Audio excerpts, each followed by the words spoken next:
Francisco Giants baseball on Comcast Sportsnet, part of the NBC Sports Group. All eyes are on Barry Zito today. Zito made one of his best starts of his Giants career against the Rockies this April. The lefty twirled a complete game shutout and gave the Giants their first win of the season. Today he'll look to shut down the Rockies again and win the series for the Orange and Black. Giants, Rockies, next.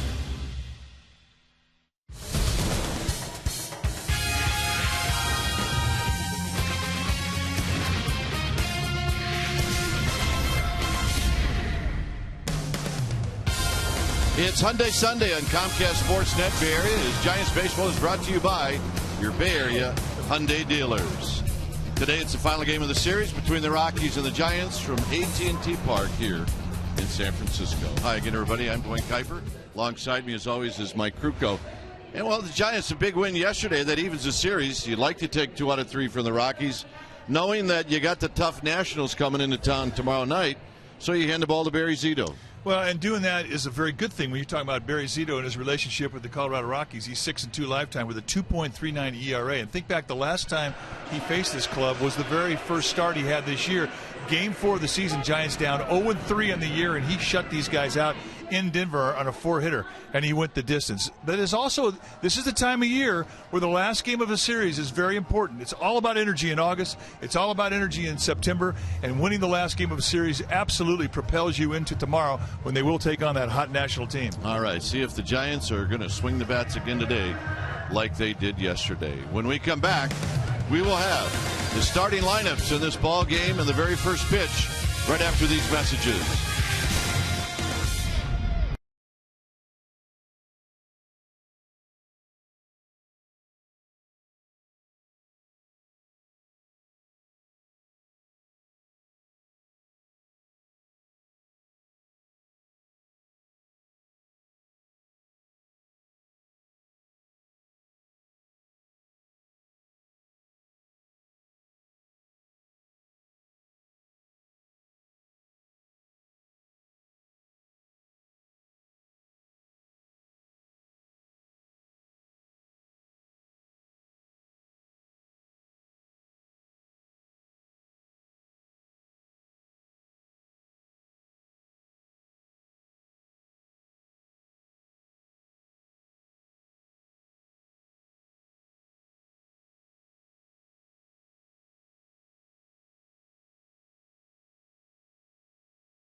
Comcast Sportsnet Bay Area is brought to you by AT&T, the nation's largest 4G network. AT&T, rethink possible. And by Toyota. Check out the great deals at your local Toyota dealer today. Giants have taken the field. We got a beautiful day for baseball. Our Game Time Weather is brought to you by the Santa Cruz Beach Boardwalk. The admission-free boardwalk is open every day, 62 degrees here at the yard. Winds at 10 miles per hour. Humidity at 76%, and it is sunny. Let's take a quick look at the Rockies lineup as Barry Zito is ready to go. It'll be Young, Rutledge, and Fowler. Fowler a switch hitter. Gonzalez will be the cleanup hitter, and his numbers against Zito. Rosario, Pacheco 6.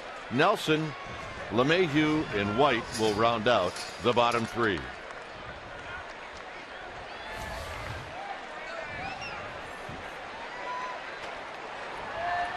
So here's Eric Young, who will step in.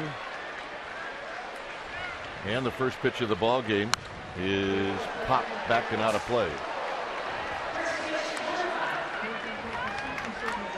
Barry Zito on the hill today for the Giants, and this is what he has done in 22 starts, 9-8, 4.19 ERA, 75 strikeouts against 55 walks. His last outing against St. Louis, 6 2/3 strong, couple of runs allowed. He was the winner in that 4-2 victory.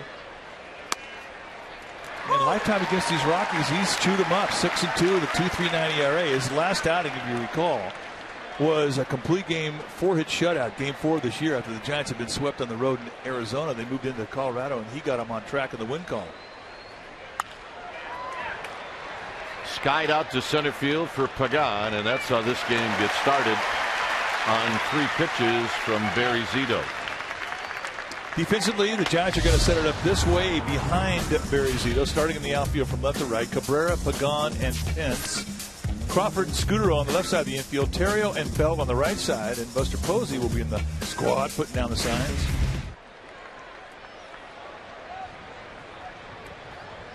Here's Rutledge. Rutledge hitting .324, 6 home runs, 19 driven in. And a called strike. Doing the honors is Manny Gonzalez behind the dish. Rutledge has 1 hit in the series. He bounces this one foul as he got jammed. It's 0-2.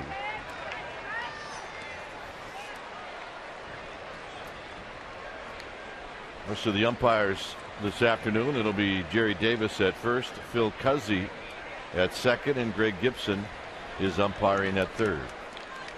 Each team has won a game in this series. And that pitch is high. Rockies won on Friday 3-0. And the Giants won yesterday 9-3. Dodgers won today. Chris Capuano with a shutout. Outside to Rutledge, and it's 2-2.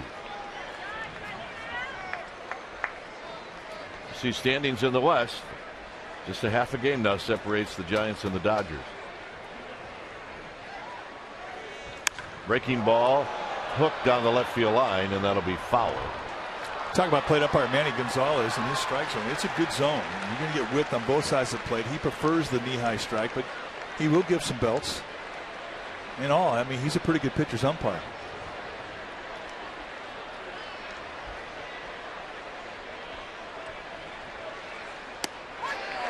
See you later. Thanks for stopping by. The big curveball of Barry Zito. If you're hitting off it from the right side, you really have to stay on it. This thing starts way outside and drops right into the knees outside corner. Perfect pitch. And we'll take a look at it on our Exmo. It's brought to you by your local Toyota dealer. High release right out front of a stride step, and you cannot execute a hook any better than that. Grab some pine, man. He's had that pinch since he was 5 years old. Here's Fowler. Fowler hitting at .290. Had some back stiffness, so Fowler did not play in the game yesterday. He's having a good solid season.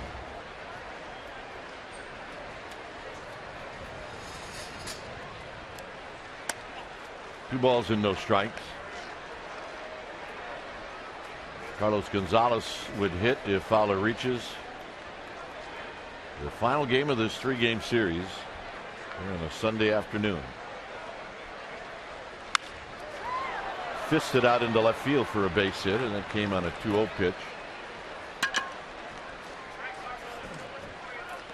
Well, let's check out our AT&T U-verse reverse replay. We go back to April 9, 2012 at Coors Field. That's right. Giants down 0-3 in the standings. Barry Zito gets the start, and he shuts down the Rocks. A 4-hitter, no walks, 4 strikeouts, 114 pitches. It was the 5th career shutout for Zito and the first one in a Giants uniform. And that's our AT&T U-verse reverse replay. Now out of the stretch facing Gonzalez. 319 for Gonzalez, 20 home runs, 74 driven in. And he takes a strike. Gonzalez is 0 for 7 in this series.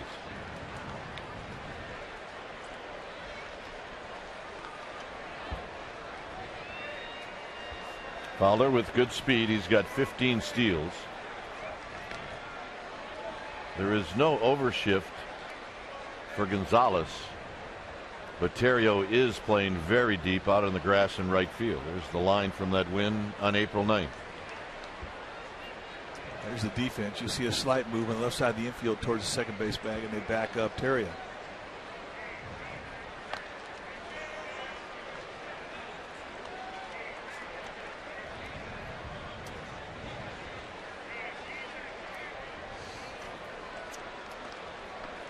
The outfield against Gonzalez pretty straight away.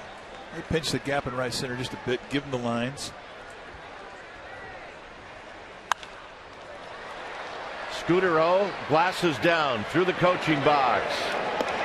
Side retired, rattled around just a little bit, but that'll end the inning. It'll be Pagan, Scudero, and Cabrera coming up.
And this is what Bruce Bochy's lineup will look like against Alex White. It'll be Pagan, Scudero, and Cabrera. Buster Posey, see this season, 330 average. Both the average and the RBIs 5th in the National League. Pencil hit 5th, and it's Belt, Terrio, Crawford, followed by Zito hitting 9th. On the hill today for the Colorado Rockies will be the big right-hander Alex White, 6'3", 215-pounder. And he is in his second year at the big league level. This is what he has done in 12 starts, 2-6 with a 5.75 ERA. And basically a sinker slider guy. He's got a sinker that is a good one. You're going to see a lot of ground balls. It'll go 90, low 90s, and good hard slider and a split. Everything he throws, he can get ground balls with, which explains why he has a 2.19 ground ball fly ball ratio, which means every fly ball he gives up 2 ground balls, which is good. You get a 2-to-1 ground ball fly ball ratio, you're a ground ball guy. It means you got good sink. Let's check out the defense playing behind Alex White today, starting in the Rockies outfield from left to right. It'll be Gonzalez, Fowler, and Young Jr. Good arms in center and left. Rutledge, Nelson on the left side of the infield, LeMahieu and Pacheco on the right side. And Willeen Rosario will be in the squad putting down the signs. So here's Pagan. Pagan went 0 for 3 on Friday. Came back, went 1 for 5, knocked in a couple of runs yesterday with a triple. Here he takes a strike at the knees, and it's 0-1. Only Pence, Belt, and Crawford have had at bats during the regular season against White. Driven to right. Young is going to look up. It is off the fence. And Pagan's got a leadoff double.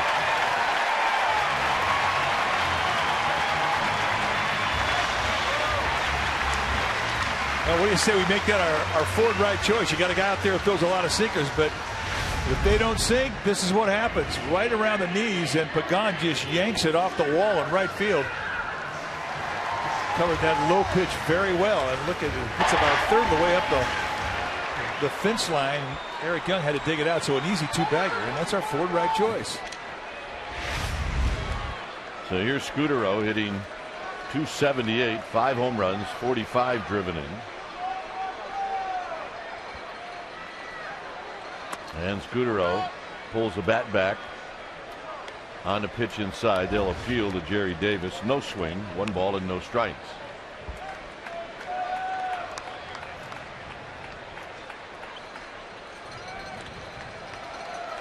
Melky Cabrera to follow.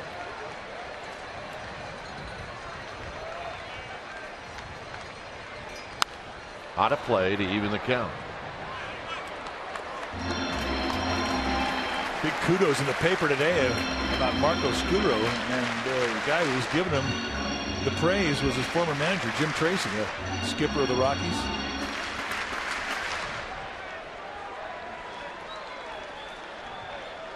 They know you've arrived when a former manager goes out of his way to say nice things about you. To the backstop. And Pagan wisely hustled the entire way.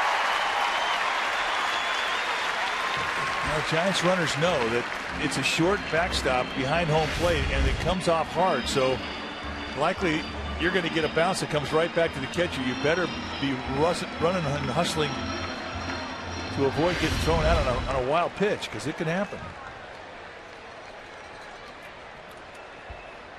So Pagan now at third.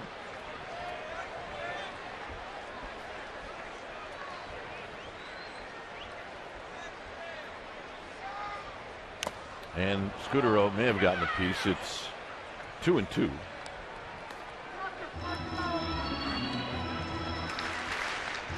Most of the major leagues sacrifice flies. I did not know that. No, you think back a couple years ago, they couldn't get a sac fly. And now they're leading the major leagues, not just the National League.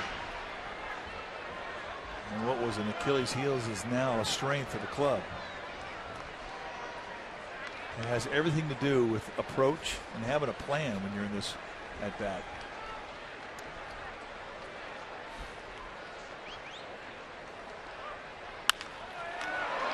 And Pagan would have gotten back.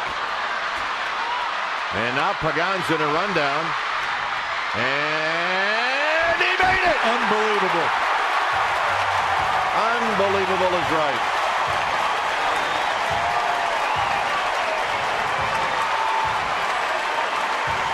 And Jim Tracy cannot believe it, and the milkmen are going crazy.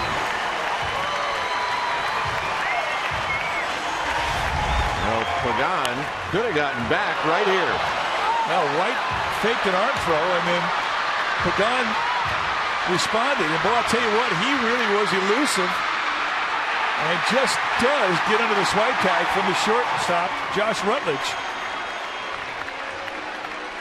And he missed him. Third base umpire Greg Gibson right there, and Jim Tracy goes, "What are we doing here?" I don't know. Good question. So here's Melky Cabrera.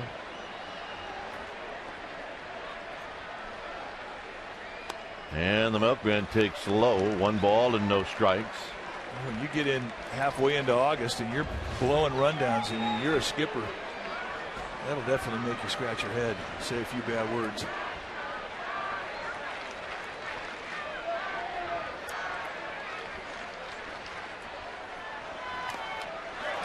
And this is kept close by Rosario. Rosario is a receiver that's learning the position at the big league level. He leads the National League in pass balls. He's got 13. So you really have to be on your toes if you're Angel Pagan. If you get picked off at third base, you got to get in a rundown long enough to get that back runner to second. He not only accomplished that, but got back to third. So Pagan with an exceptional base running play. And there you see Scudero rambling into second.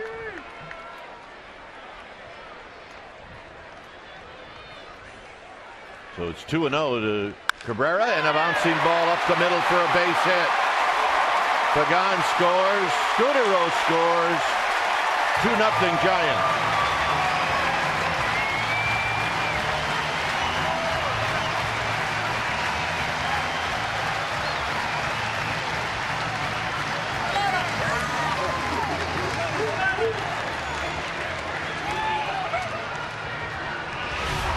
You have the infield drawn in, think up the middle, especially your first at bat. You don't quite know a guy, and that's exactly what Melky Cabrera does. Again, not a lot of stride, head stays very still, and just a very disciplined hit back up the middle, and he cashes in with a couple of ribeyes. Well, here's Buster Posey.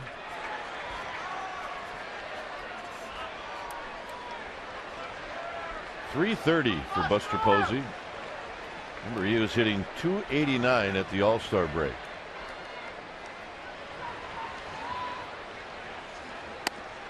Takes a pitch in tight. 1 ball and no strikes. He's got 19 home runs. Hit his 19th yesterday. He's got 75 RBIs. Oh, pretty good. Bell over the fence. It's Pagan. And White wanted that one, and it did look like a strike. It's 2-0.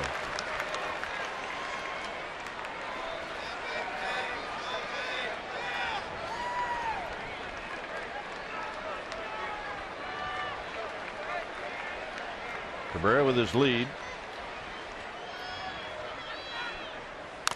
And Posey with a big swing and a foul. This was the home run yesterday. Deep part of the outfield. He got enough of it. You got to pitch up right above the letters, and that's what you're supposed to do with a hanger out over the middle of the plate. It's a hard pitch though, Mike. It's a pitch you see a lot of guys foul off because it's up in the strike zone, or might not have even been a strike. It's easy to pop up. You're right. In the dirt. It's now 3-1.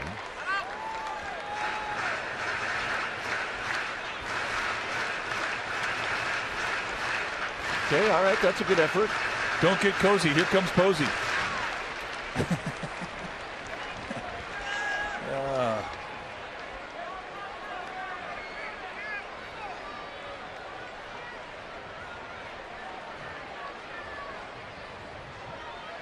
Cabrera with his lead, 3-1. Down the left field line. This is going to fall. Gonzalez is going to go to second. Buster Posey wisely put on the brakes. First and third. Nobody out. Well, one thing you always try to do is get your crowd at home into the game early. And it has certainly happened here in the bottom of the first for the Giants. And they have a chance to go large here. You watch the Exmo from Toyota. Posey, it's a lot of lift from his front foot. But his head stays very still in his swing. And he really stays back as he loads up that back leg. And the key, get that front foot down in time. If you're going to have a high step, you got to get it down early. And boy, has he been able to do that consistently. And certainly since the All-Star break, where he has had the best numbers in the game. So don't get cozy. Here comes Posey.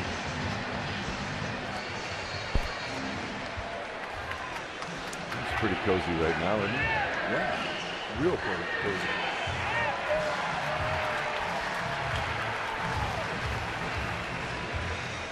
Here's Hunter Pence.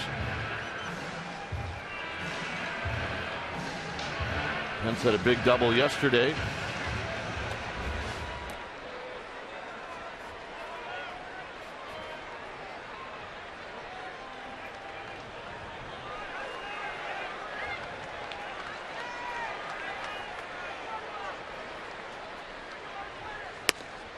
At the knees, 0-1 to Hunter Pence.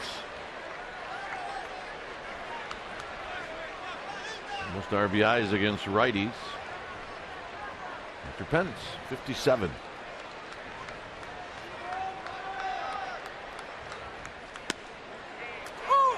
So a strike on a fastball and a strike on a breaking ball. And now Hunter Pence hits from behind. RBI out there at third and Melky Cabrera.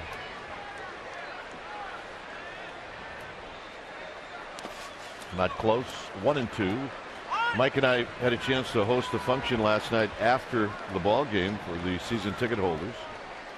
There's a panel of 5. Hunter Pence was part of that panel. So was Buster Posey, Ryan Vogelsong, Ron Terrio, manager Bruce Bochy. And Hunter Pence showed a lot of personality. He was very entertaining. He was hysterical.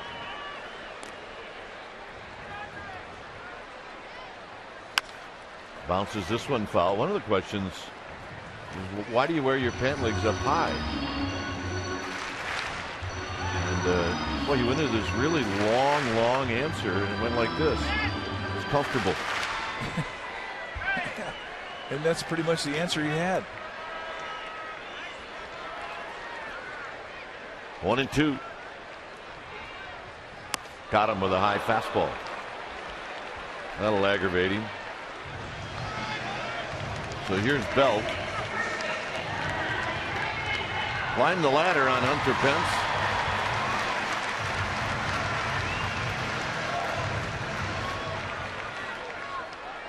Belt has done pretty well against Alex White. He's got 3 hits and 5 at bats lifetime.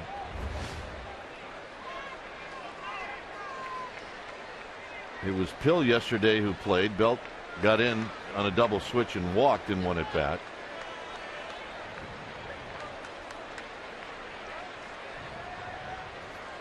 They're in a ground ball into left field, a base hit. And that's how you pick up your teammate. Well, and that's a perfect approach. The one thing that they're constantly talking to young hitters about is have an idea, have a plan. When you're facing a sinker baller like White, you're going to get movement if you're a left-handed hitter that runs away from you. Well, don't try and do something to the right, to your pull side of the field. Right field, go with it. Hit that ball to left field. Nice approach, gets the job done, and indeed, he definitely picked up Hunter Pence. So here's Terrio, who also was a bit of a riot yesterday. Well, that's why they call him the Riot.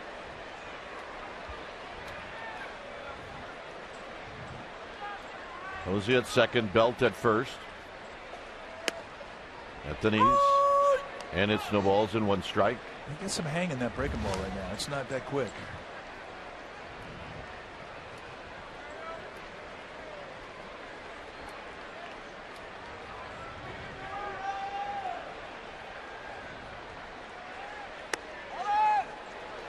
Already 23 pitches for Alex White.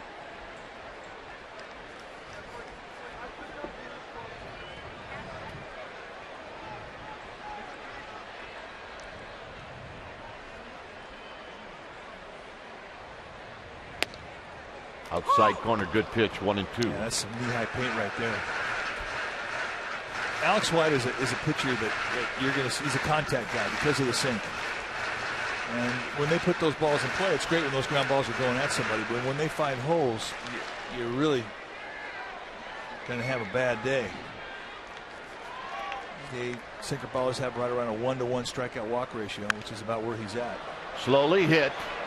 Rutledge will throw off balance, and they got him. Rutledge really thought that Nelson was going to get that ground ball. And he slowed down a little bit.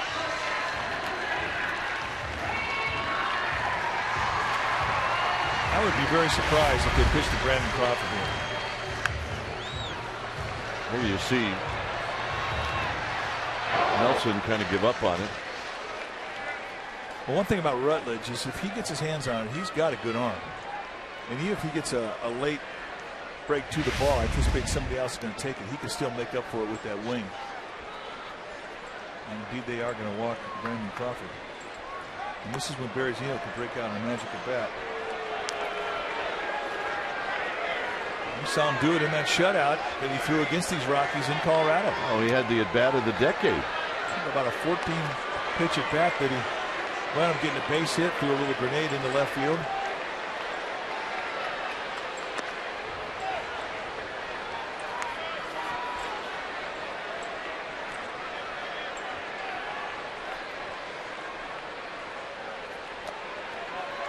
So Zito will come up. He's 3 for 34.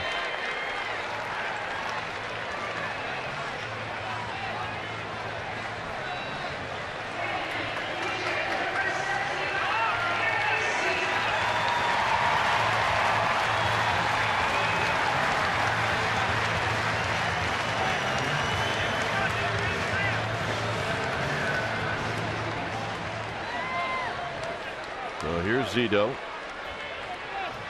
3 runs in, 3 runners on base.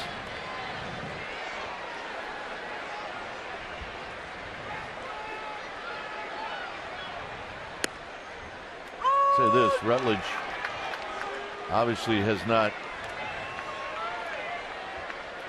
played a lot of defense with Zito, but he needs to be a little bit more towards the hole. 1 ball and 1 strike. Trying to back toward that corner with a little breaking ball. Zito puts the ball in play. You put the ball in play, anything can happen. You see, it's a standard defense.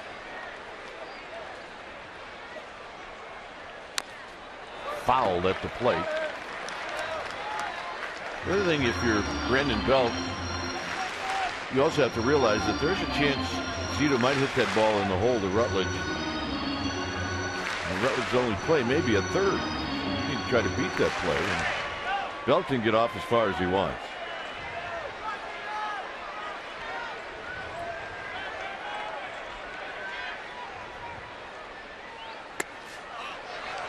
Two and two. Nice cake. He wanted to swing.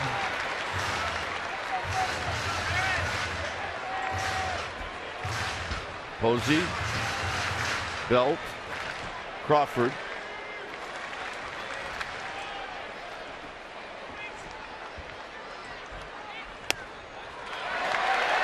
And this becomes a huge pitch for Alex White. That guy doesn't even want to watch. No, Jim Tracy was not.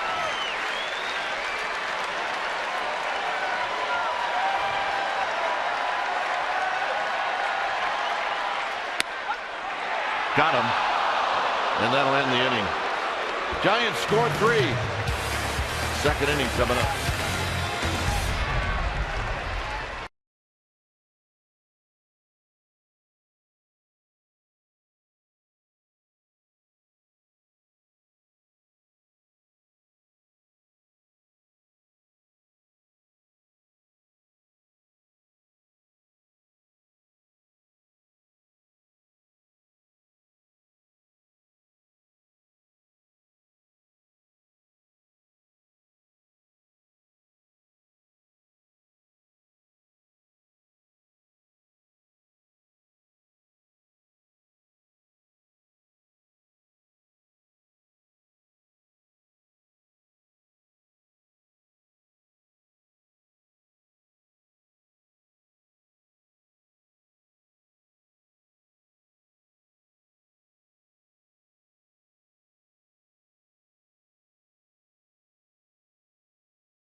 We're all big fans of our broadcasting team of Mike Krukow and Dwayne Kuiper, but did you know that they are of rock star status? And the proof, gentlemen, it's in the pigs. 12-year-old Colton Mayer, who lives in Napa. He's a member of the 4-H club there, and he's been raising 2 female pigs that he named Kruk and Kuip. And yesterday he auctioned them at the Napa Valley Fair. Krukow is the brown pig, and it was a blue ribbon winner. But Mike, hey, heads up. He was too lazy to get up for the photo because it was 95 degrees. And Dwayne, your namesake, she's pink with blue spots, and she likes her belly to be rubbed. Congratulations, guys. Rock star status. Well, Amy should know that we got the same letter from this kid about a pig that he named Amy G, but we just didn't feel right to go on the air with it. So, yeah, that's true. Yeah, you know what, Amy? Kite does love to have his belly rubbed. That's awesome. Well, we are honored. My son Wes raised pig with the 4-H. I mean, that's a great thing. So congratulations. And by the way, I was the blue medal or blue ribbon winner. Yeah, that's right. You didn't get your belly rubbed. Sorry.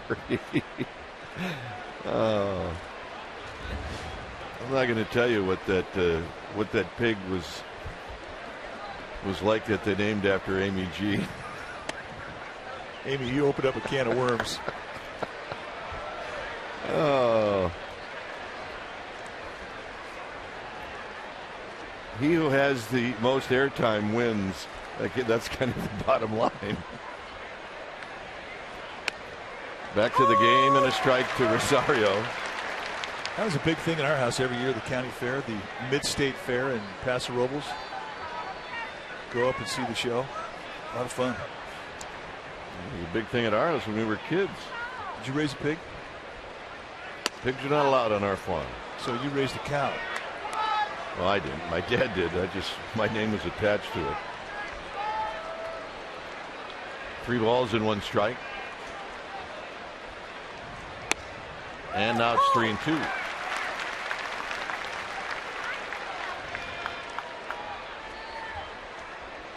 Now the county fair to us was trying to win a teddy bear. Yeah, or a goldfish. Let's see how that worked. How'd it work? Not very good. Come on. Swing and a miss. Rosario out, swinging, second strikeout for Zito. And here's Jordan Pacheco.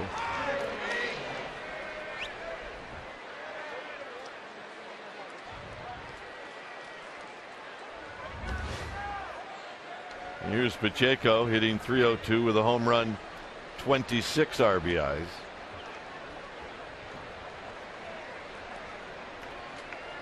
Big thing with Zito in his last outing, no walks in St. Louis. And he had command of everything. And it came out smoking in the first inning. The first inning has been a bit of a problem for him. It certainly was not in St. Louis, and it was not today. His ERA in the first inning was 7.36. Well, he really is in a good groove right now. Everything he's got a feel for. That big curveball, as you just saw, he'll cut that fastball. The changeup's been there when he wants it. The slider has been able to consistently put it where he wants. And with Zito, he has to do that with all his pitches. He has to be able to command the strike zone with all his pitches. He tried the back door and just missed. 1 ball and 2 strikes.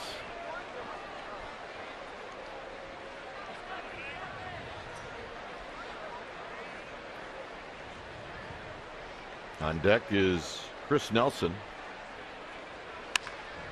And that's pulled foul. I'm not sure you can hit that ball fair. Well, if that ball does not get hit, it probably hits him. Yeah. Rockies are an aggressive team. I mean, they go up there swinging, and they don't really care about working the count so much as getting a good pitch to hit.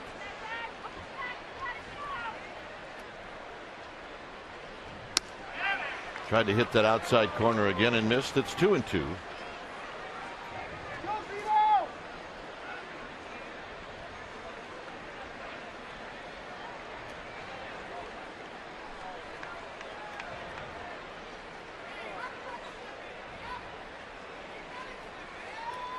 Two pitch, driven to right, and it's going to fall in front of Hunter Pence. So a 1-out single for Jordan Pacheco. Nice at bat right there. That's having a good plan and executing. Well, Saturday, August 25th, is America's Cup Day here at AT&T Park. Your VIP special event package will include Pre-game access to Triples Alley, complimentary food and beverage, and a special edition America's Cup themed Giants hat. And you're going to want to have one of these come America's Cup time. It is one of the coolest things that will ever hit the Bay Area. For tickets, call 415-972-2298 or go to sfgiants.com/special events. Here's Nelson hitting .260. Zito trying to flop that breaking ball on that outside corner. And he missed. 1 ball and no strikes. Got a hit in this series and 2 at-bats.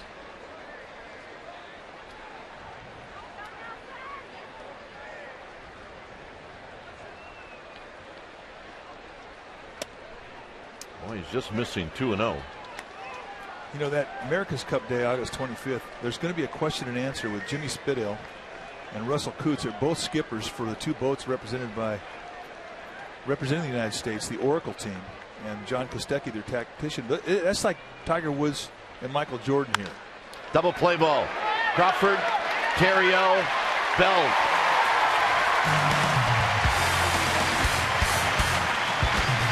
Three-0 Giants.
Bay Area is brought to you by Indy Car Racing in Sonoma. The Indy Grand Prix of Sonoma returns August 24th through 26th. Tickets at 800-870-RACE. Angel Pagan will lead things off. It'll be Pagan and then Scudero followed by Melky Cabrera. A 3-0 lead for the Giants facing Alex White. And the first pitch is a strike, so it's no balls and 1 strike. Giants with 3 runs on 3 hits in the first inning. Melky Cabrera knocked in a pair. Belt knocked in 1.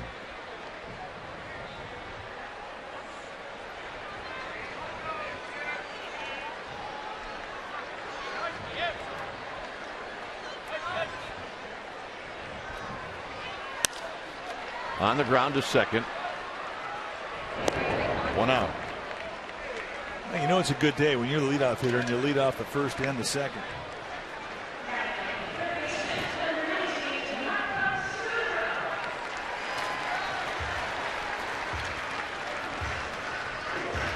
Scudero, since he's become a Giant, has done well. 317, 1 homer, 15 RBIs, 11 RBIs on the last road trip. 7, of course, in the one big day in that 15-0 victory in St. Louis. Here's Scudero, who looks at a strike at the knees. Scudero reached on a fielder's choice in the first inning.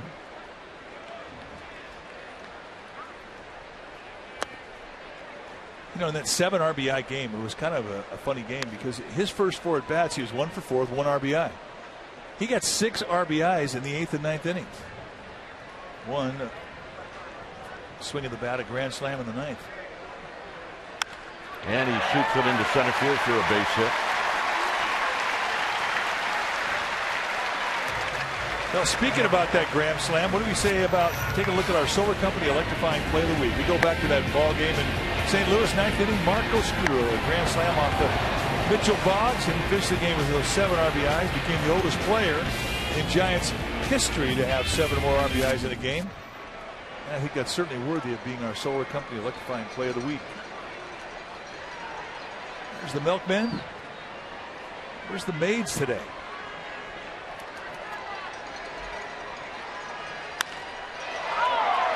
On the move is Fowler, but he's going to get there and put it away. Cabrera retired on 1 pitch. And that'll bring up Buster Posey. Hey, the Gamer Babes from Benicia are here. All right.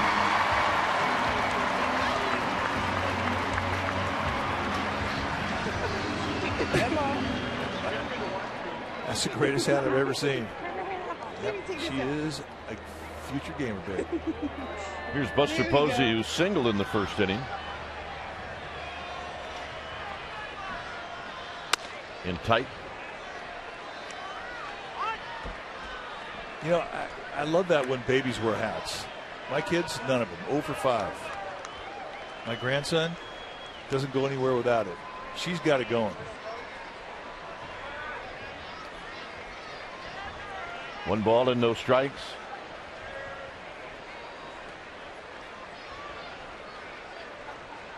And Pagan looked like he was starting to lean, but he gets back on the throw from Alex White. Did your kids wear hats when they were little? No, they weren't into it a whole lot. Yeah, it's either you do or you don't. There's no in between. Swing and a miss. 1 ball and 1 strike. Our Geico quote of the game, Bruce Bochy on Posey's hitting approach. He's got a great approach. It starts with ability, and he's a great player. He's got patience, and he uses the whole field. Those things are conducive to being consistent, and that's what he is. He's been on a great run the second half.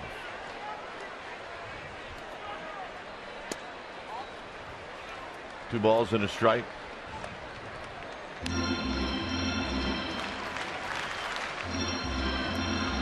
Yeah, I think too, I think it's a good thing. When you get in a good group, you don't need to spend a lot of extra time in the batting cage.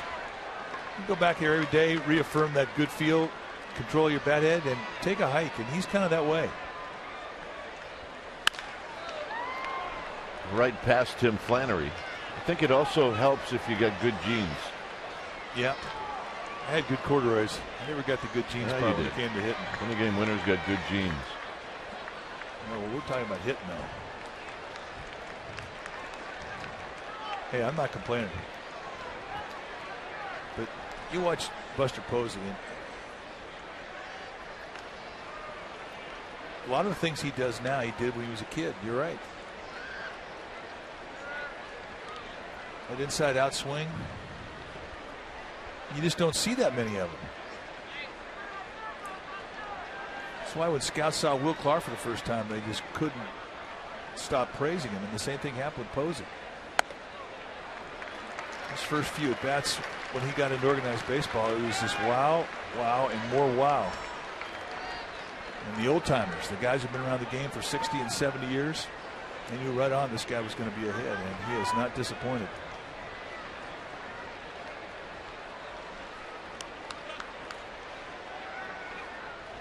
Three and two. Foul back. Scutaro, obviously on a 3-2 count. He was taking off.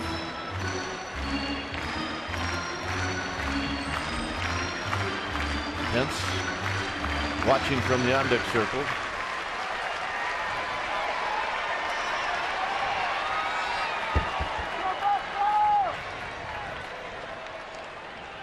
Runner goes up and into Posey, so Pence will hit. Easy take there. But I do believe that you can definitely overswing your way out of a hot streak. See 48 pitches now for White.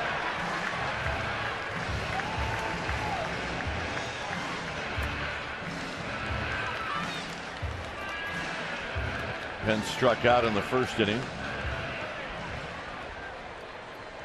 Maybe Pablo Sandoval back tomorrow. Well, he played 7 innings last night. Went 1 for 4, had an infield single. Didn't get a lot of activity at third base. Pence shoots one. And LeMahieu is going to take a hit away from Hunter Pence as he hit it right on the nose. 3-0 Giants.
Maniac wants to know, if you were a superhero, who would you be and why?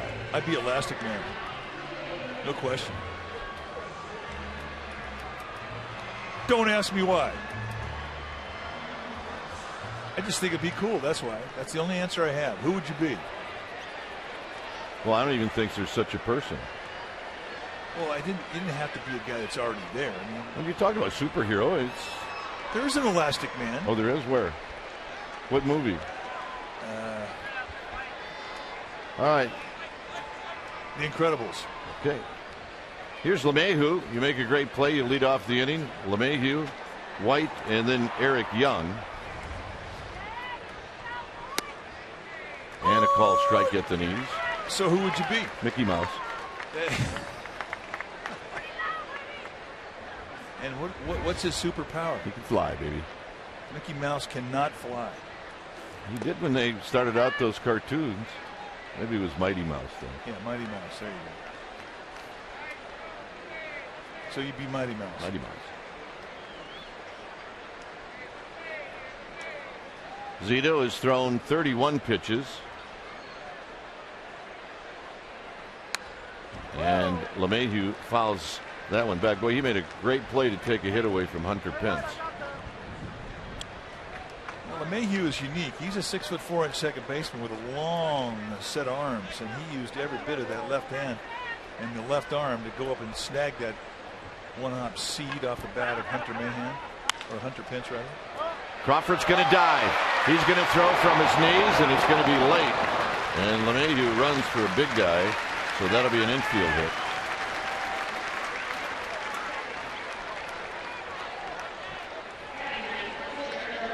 Take a look at that play that robbed Hunter Pence.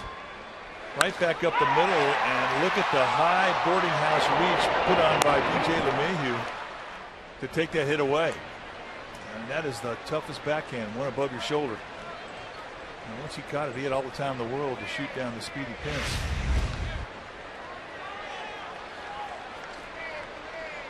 So White will be asked to bunt. And he bunts it high off the backstop, and it's 0-1.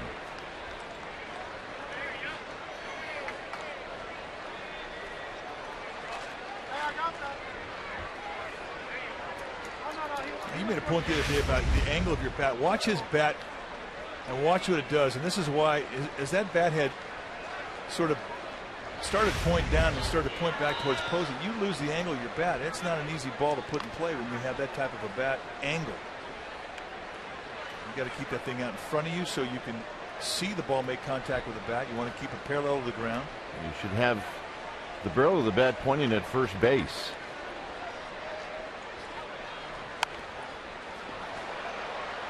Belt to Terrio. All right, let's check in with Amy G. The pig, is that what you're thinking?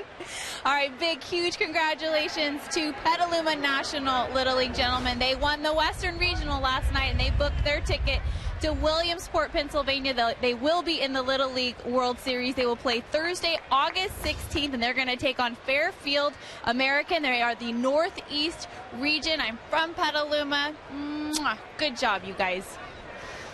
Yep. That's a fantastic story. That is a great story. That is an amazing accomplishment. So good luck. We'll all be watching. It is Junior Giants Day here at the park as Young takes high. They are scattered all over the place. Wow, that's something else. Petaluma going to Williamsport. That's fantastic. It really is. Making Northern California proud. Fantastic. Slowly hit. Foul.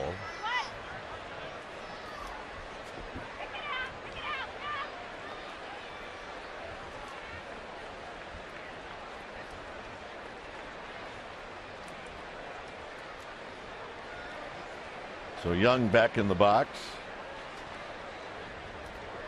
Into fly ball to center field in the first inning.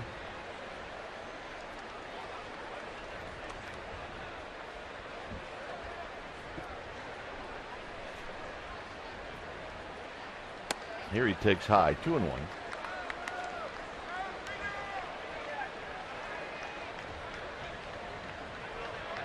Rockies 20 and 33 on the road. Their record actually on the road is better than their home record, which is very unusual.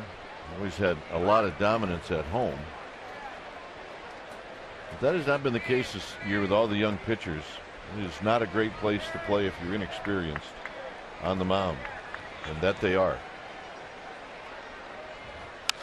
Down the left field line. Melky Cabrera is going to watch this one sail over his head. And it'll be a double for Young. And the Rockies are on the board.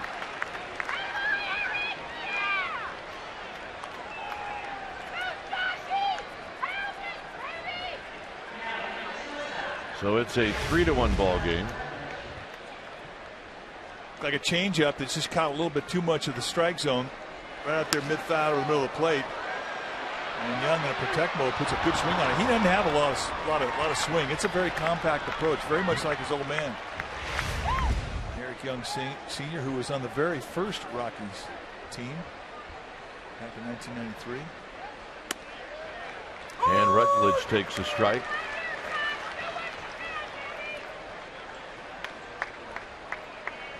So Zito took a walk off the back of the mound.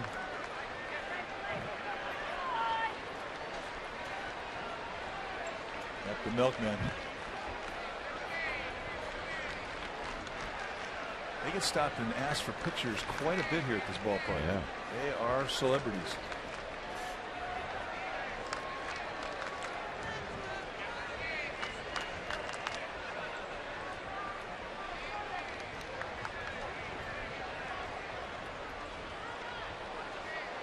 And that pitch is wide. 1 ball and 1 strike, and Buster Posey senses that he needs to have a talk.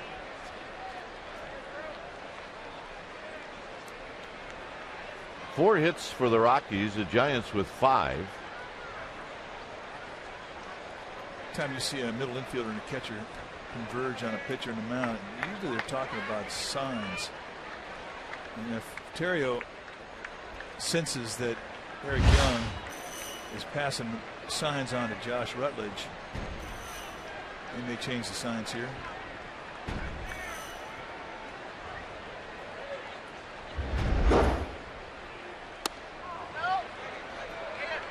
No swing on the appeal. 2 balls and a strike.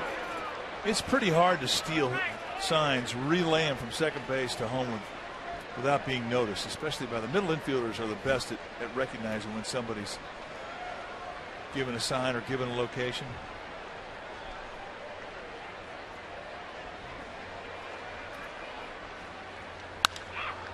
Driven to right. Hunter Pence is not going to get this one. And Rutledge is going to knock in Young, and it's 3-2. Well, as this ballpark has sort of defined how normal positioning in the outfield has become, you give up the lines.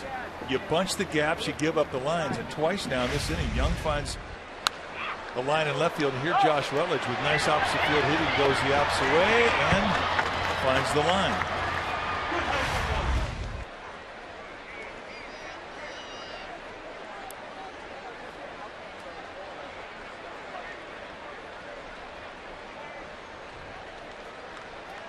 So Dave Righetti goes out.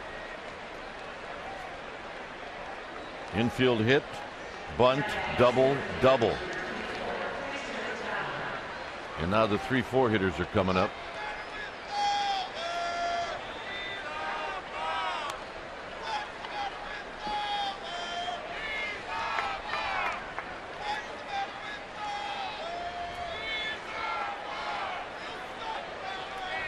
They'll appeal at first.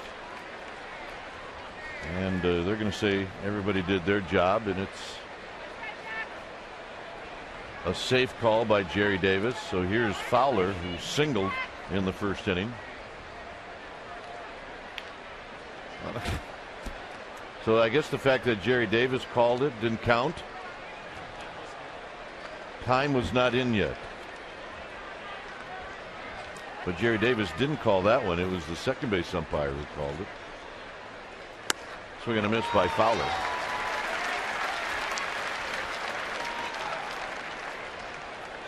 Well, it would be the second baseman's call because Jerry Davis, the first base umpire, was trailing the play down the line in right field. So he wouldn't be watching to see if Rutledge did make contact with the bag.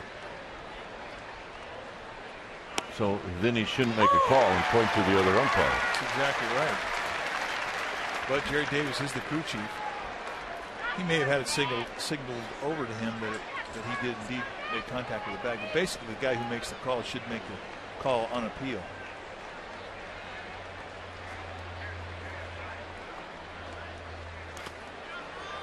Nice block by Buster Posey. That's an important 90 feet.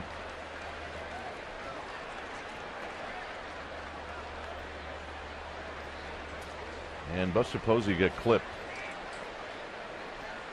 Gresham are going to come out. Yep, he's bleeding off the front finger. As the ball came up, it looked like it just caught the tip of his middle finger. See the right hand exposed, and that is just instinct right there. May have ripped the nail, and that will affect your throwing.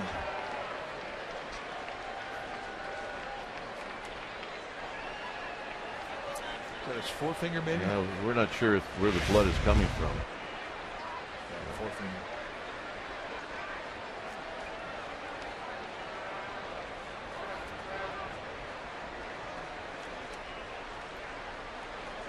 Well, I mean, I wouldn't be surprised to see Rutledge try and steal third.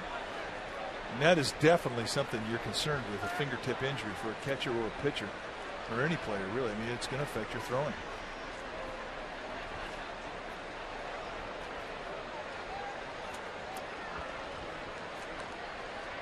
Meanwhile, Zito standing out, having to wade through all of this.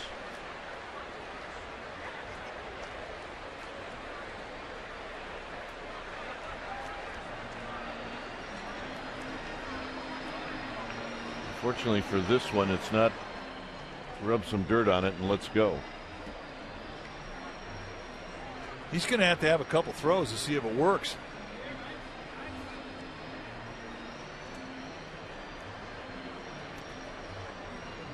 Trainers are good. They can do a Band-Aid as good as a mom. And then they can clean you off too. As good as a mom. They're kind of like the moms of the clubhouse. I mean, when you throw two, throw one that's good, and then the next one throw away on purpose. I'd like to throw a two-hopper right now to Zito. We're good. One and done. Lobs one and says, let's go. Killing me here. He is just about as no nonsense as you're going to get.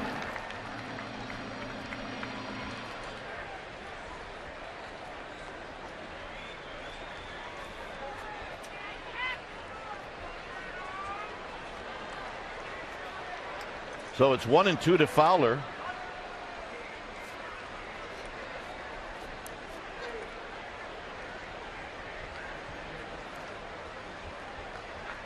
Fowler, a switch hitter, 290 from the right side, 291 from the left side. It's a high fastball, and he fouls it back. Young man making a play, brought his glove.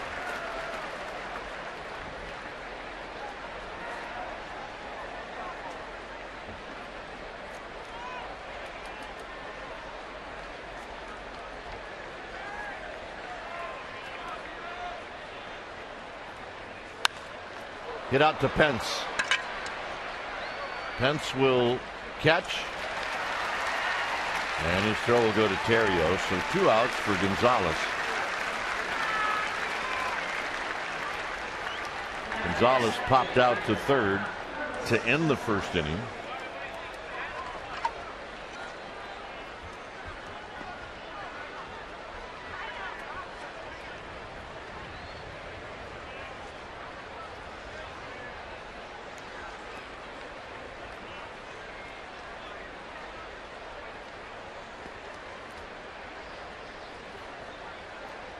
He leads this lineup in RBIs. And the first pitch is wide. He's got a base to play with if he chooses to go that route. Zito with 49 pitches. And a lot of them have come here in the third.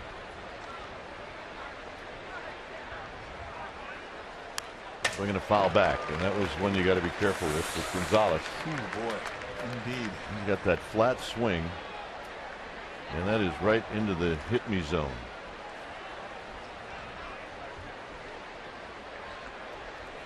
The hunt for Orange October. I like that. So they're on the hunt. 1 ball and 1 strike.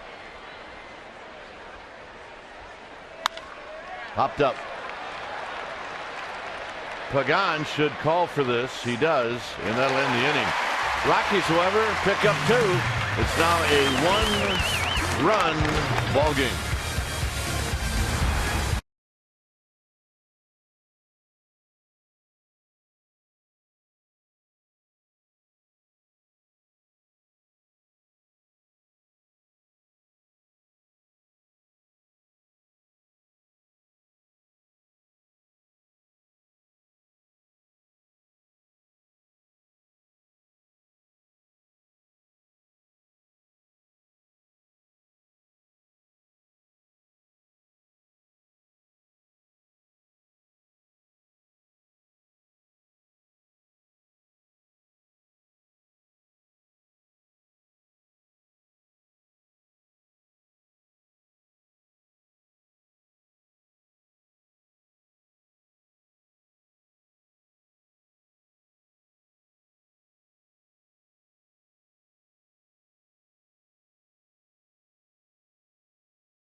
Thursday through Sunday, August 23rd through the 26th. The Saturday game is a 5:05 start. It's America's Cup Day. Then on Sunday, a 5:05 start. That's a game time change. And it'll be Pablo Sandoval bobblehead night. So go to sfgiants.com. That little guy's name is Kuiper. There for his first Giants game. A handsome lad. All right, welcome. All right, he's enjoying it. He's a happy guy. Happy guy that,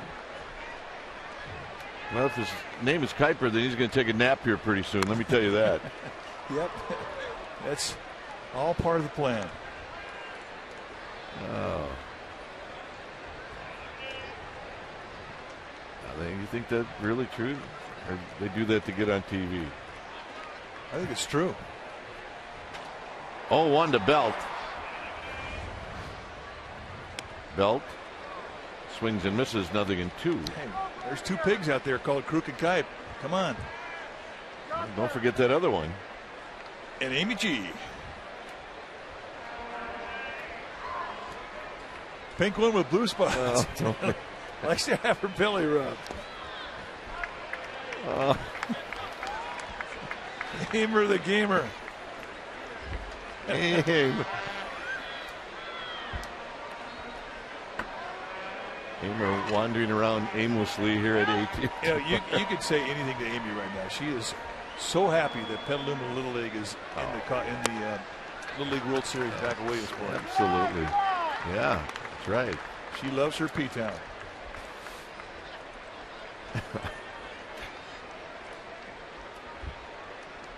2-2 to Belt with Terrio on deck, and then Crawford. And Belt on the right field line, and he hooked it. So it's just foul. Oh yeah. Yep, there's the pigs. Tell you what, he did a good job. That's 2 good-looking pigs right there. Absolutely. Look, Kipe's taking a nap. That's what Kipe does. It's 2 o'clock. Come on. I'll get that picture that the kid sent us of the other one. Belt goes the other way. On the move is Gonzalez, and it's going to be a fair ball. He backed off for whatever reason. That does not make sense. He is not a guy afraid to dive. I am surprised by that. It does not take away a great at bat from Brandon Belt, who's got 2 hits now today. And I don't get this one.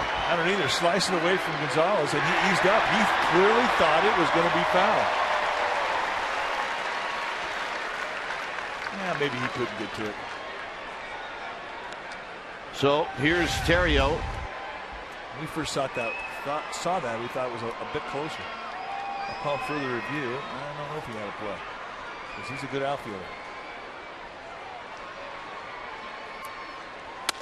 Terrio takes one that runs inside. 1 ball and no strikes.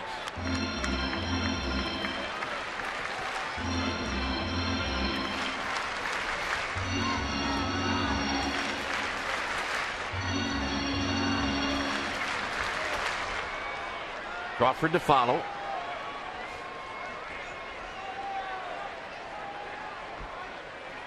And look out. I mean, they're intent on keeping that ball in Ontario to make it tough for him to get that ball to the right side. But both pitches were way inside. Crook's hot and Kipe's okay.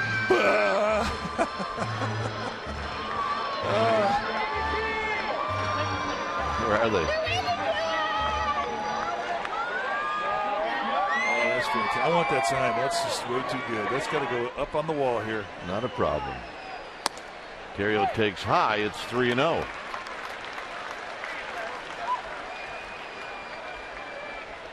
Yeah, I got a blue ribbon and I'm hot, big boy. You are hot. I thought first time I saw you, I thought you were hot.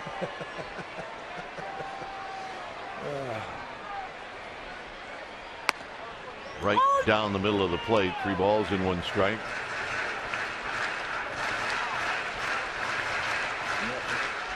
It's been a good day.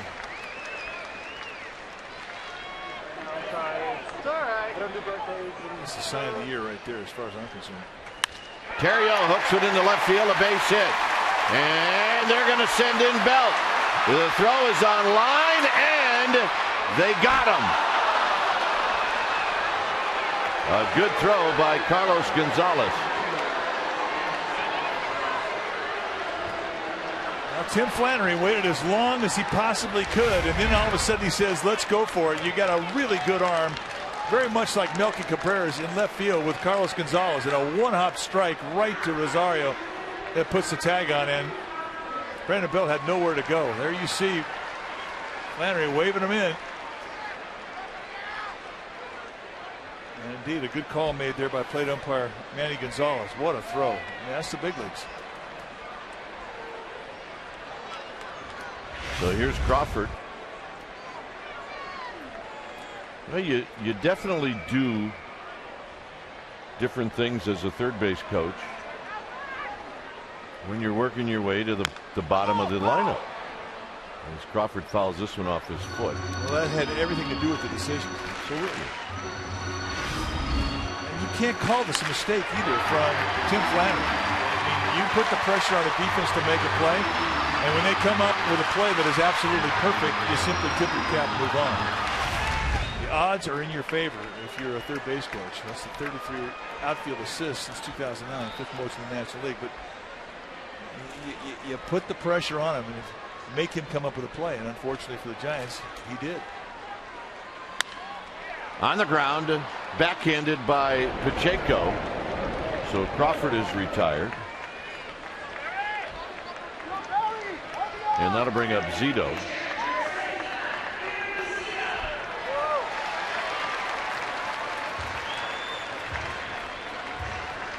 Zito struck out looking in the first inning on a 3-2 pitch with the bases loaded.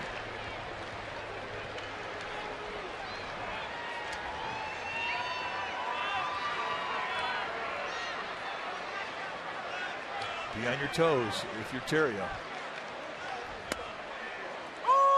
Perfect strike there to get on top of Zito rather quickly for Alex White. But you got to be on your toes. Rosario, as we mentioned, 13 pass balls.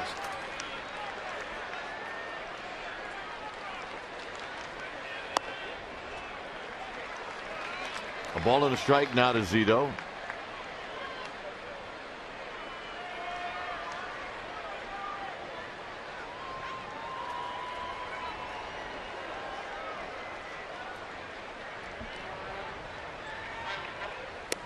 Swing and gonna miss. 1-2.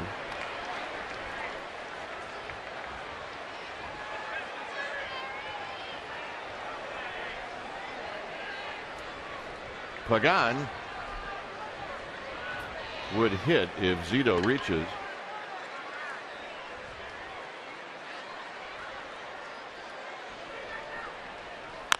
Chopped. Underhanded. Side retired. Dave Fleming will be in to call 4, 5, and 6. I'll head over to the radio side. It's 3-2 Giants.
Game where the Giants, that 3-run first inning, might just run away with it. Give the Rockies credit, I guess, showing some spunk today.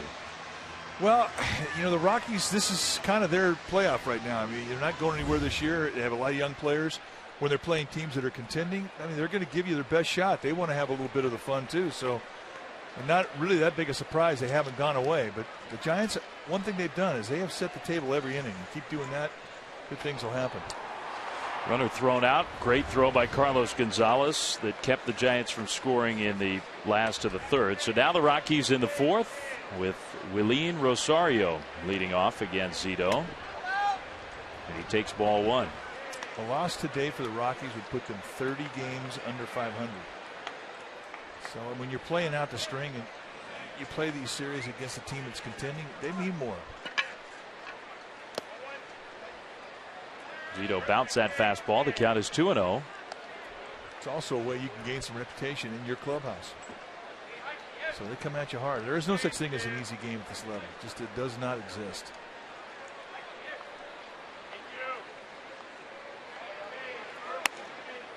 That one is high. Zito falls behind Rosario, leading off here 3-0. And you mentioned the young guys. It has been LeMahieu, Eric Young Jr., Josh Rutledge. Here's ball four. That is not what Zito wanted to do to begin the fourth. All right, time now for our trivia question. It's brought to you by AT&T. The question today: name the only Giants lefty in the San Francisco era besides Barry Zito to throw a shutout against the Rockies. This one I know. It has not been common against Colorado. Zito has got great success lifetime against the Rockies. Facing Pacheco here, and that's a called strike. So there's his first strike of the fourth inning. Second best career ERA against any opponent against Colorado. Well, I think their philosophy of hitting in Colorado sort of plays into Zito's style. I think that explains a lot of why he has such great success against him. Pacheco to right center field. Pence on the move and still chasing after it. Hunter Pence, what a catch! Here comes his throw, and it's going to be a little bit late. Well, I'll tell you what, we have seen some plays this year in the outfield, and you can add that to the bunch. I didn't think he had a chance. When you talk about Inspector Gadget, watch as the left arm extends on the backhand to the ball at full speed. And I mean almost a face plant. That is a remarkable play. This Giants outfield's got some kind of range together. And this is another testimony. There's the extension we're talking about. Full backhand, high, shoulder height high, and he puts it right in the pocket, sweet spot. What a play. Great play. And then he made a strong throw back to first. He almost was able to double off Rosario. So Zito gets some big time help from his defense there. Chris Nelson takes ball one. Rosario was already at second base. If that ball gets by Pence, Rosario is going to score easily. And the game is tied. Could well have been a triple for Jordan Pacheco, and the Rockies would have been set up to take a lead. So that's a game-changing kind of play. Ball two from Zito to Nelson. Zito's command looks a little bit spotty at the moment.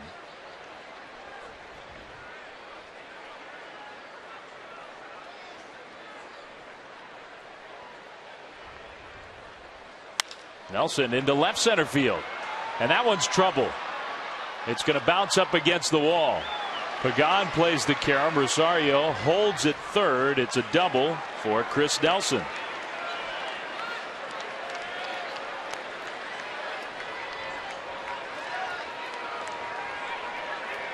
Well, decision time now for Bruce Bochy. If you want to give up first base by way of the intentional walk and face Alex White, the pitcher, with the bases loaded.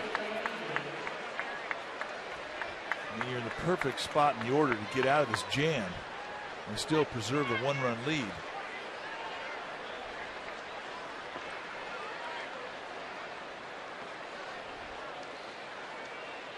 The other factor, though, is, I mean, they are going to put Alex White in the on-deck circle, but White is getting closer to that pitch limit.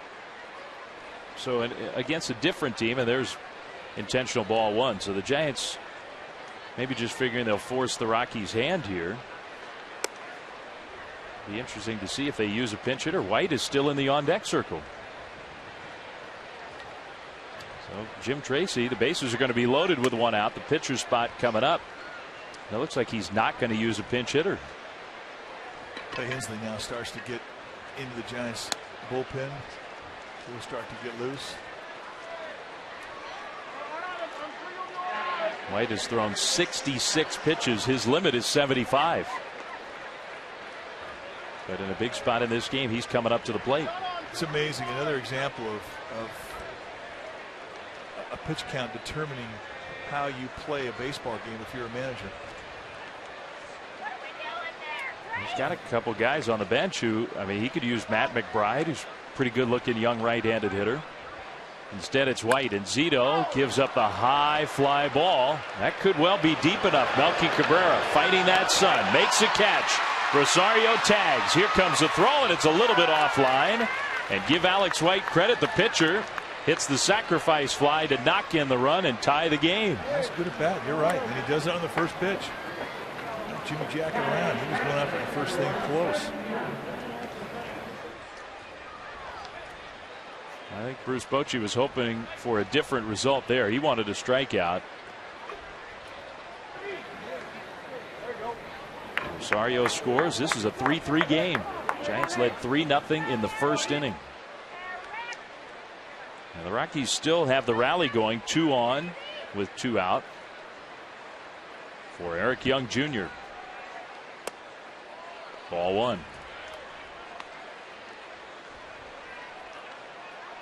This is a big moment for Barry Zito in this game. If he loses Eric Young here, you'll probably see Hensley face Josh Rutledge, the on-deck hitter, right-handed hitter. 1 ball, 1 strike after another Zito curveball. And starting pitchers know that. Starting pitchers know that, you know, it's a tie ball game. If they want to have a chance at a win, they got to get out of this inning.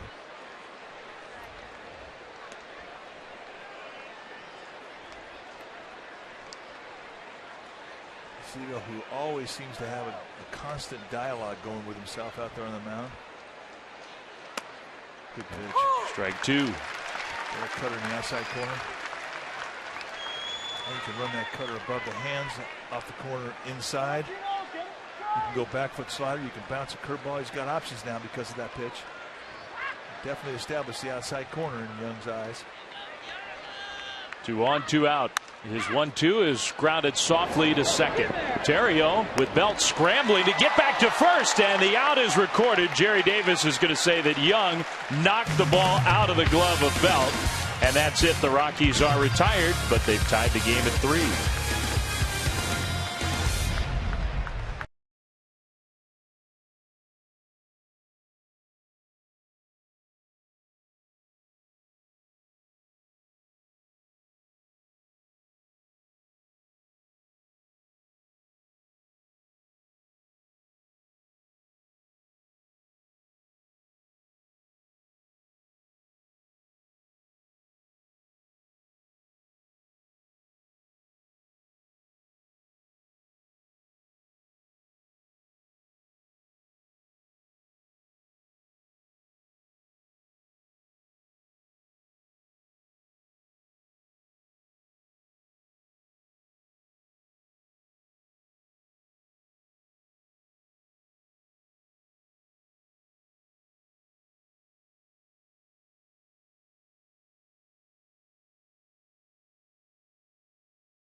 Francisco Giants and may not be reproduced or retransmitted in any form. And the accounts and descriptions of this game may not be disseminated without the express written consent of San Francisco Baseball Associates, LP.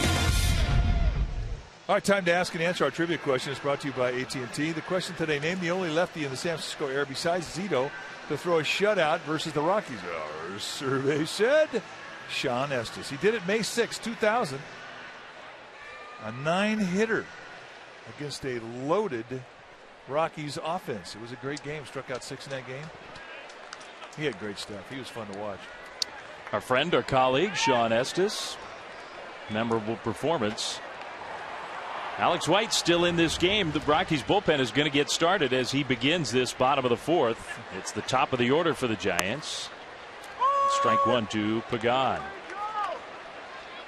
So this whole system is just, it is so unusual with the 75 pitch limit and a hard limit.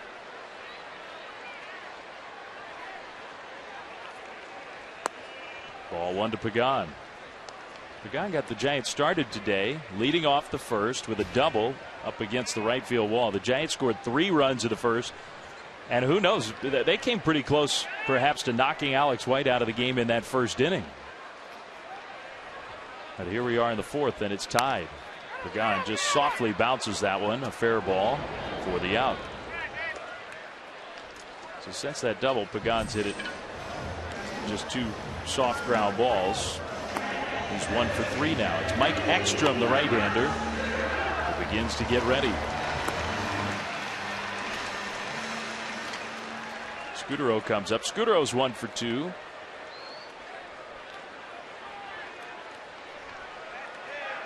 He hit the ball that led to that crazy rundown play in the first inning where Pagan was caught in between 3rd and home but stayed alive, got safely back, and Scudero made it to 2nd.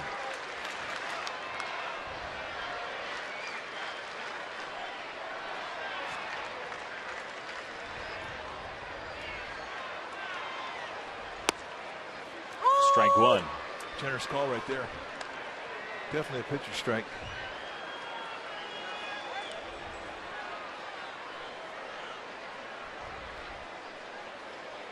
Melky Cabrera waiting on deck. That ball is fouled right back over the backstop. 1 and 2. The Rockies, the only team that I've ever seen at the big league level do a 75 pitch limit on their starting pitchers. It is a 4-man rotation. They have a 75 pitch limit. The 75 pitch limit comes, they are gone. And it just doesn't matter what the situation is. We've seen some things that we've never seen before since we've been out of instruction league or a lower minor league game where you really are protective of your young arms. You carry a 9-man bullpen. That one bounces. 2 and 2 to Scudero. And with every starter who starts a game, they'll have a piggyback starter, a guy who's conditioned to go 3 or more innings and basically have 75 pitches behind the 75 pitches you see from the starter. It really is the way that teams will do it down at the very lowest levels of baseball, even in spring training, but particularly with the young pitchers in the rookie leagues and instructional league. Now, the rotation was just besieged by injuries this year, and they brought young pitchers in who just weren't getting the job done, getting the ball and taking it deep into the game. So basically their bullpens were exposed every day, and so they feel this is the way that they can protect their bullpen by piggybacking a start and limiting the amount of pitches that they throw. And throw your starters out there every 4th day. And they also feel they're not exposing them into injury by limiting them to a 75 pitch limit. They're the only team that has a 4-man rotation. Scudero, strike 3 called. He thought it was ball 4. Instead, he's caught looking for out number 2. Well, you want to see what a perfect pitch is? That's knee-high, outside corner. And if you watch it on the Exmo, same thing. Perfect pitch. Even in slow motion, you got no chance. 2 down. Here's Melky Cabrera. And they are leaving White to the game. This is really the first time we've seen even this much flexibility with the pitch count. That was number 78. They're giving Alex White a chance to finish this 4th inning. Cabrera got impatient. I don't really know why. I mean, you don't qualify for a win with 4 innings as a starter. Maybe they have their own wins and losses.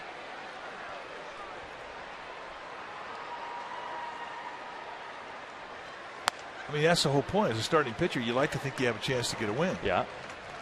And it's hard to get a win in 5 innings anyway, because most of the decisions in a win come in the last 3 innings.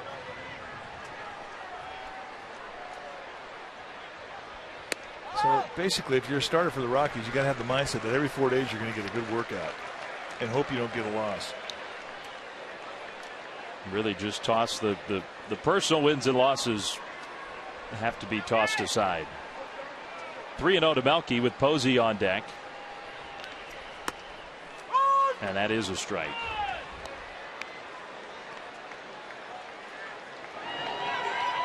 Folks from Merced today, Junior Giants.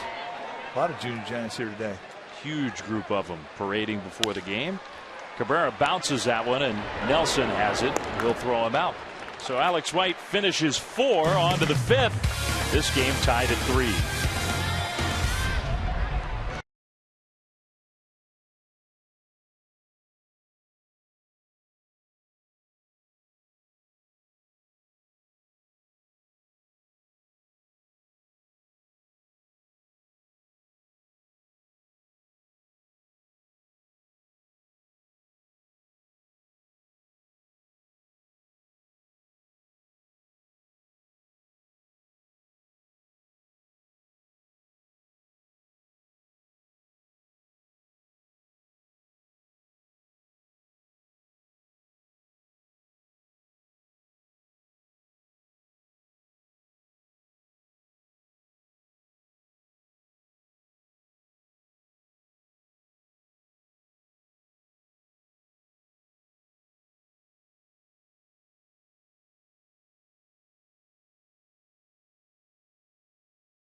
Ball Hyundai Sunday on Comcast Sportsnet Bay Area is brought to you by your Bay Area Hyundai dealers.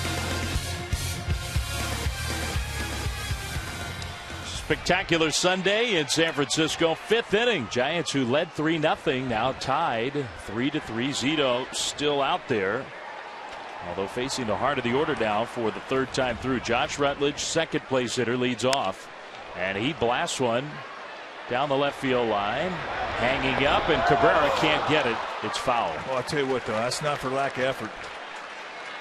And that's really the best way you can execute a play and protect yourself as a corner outfielder.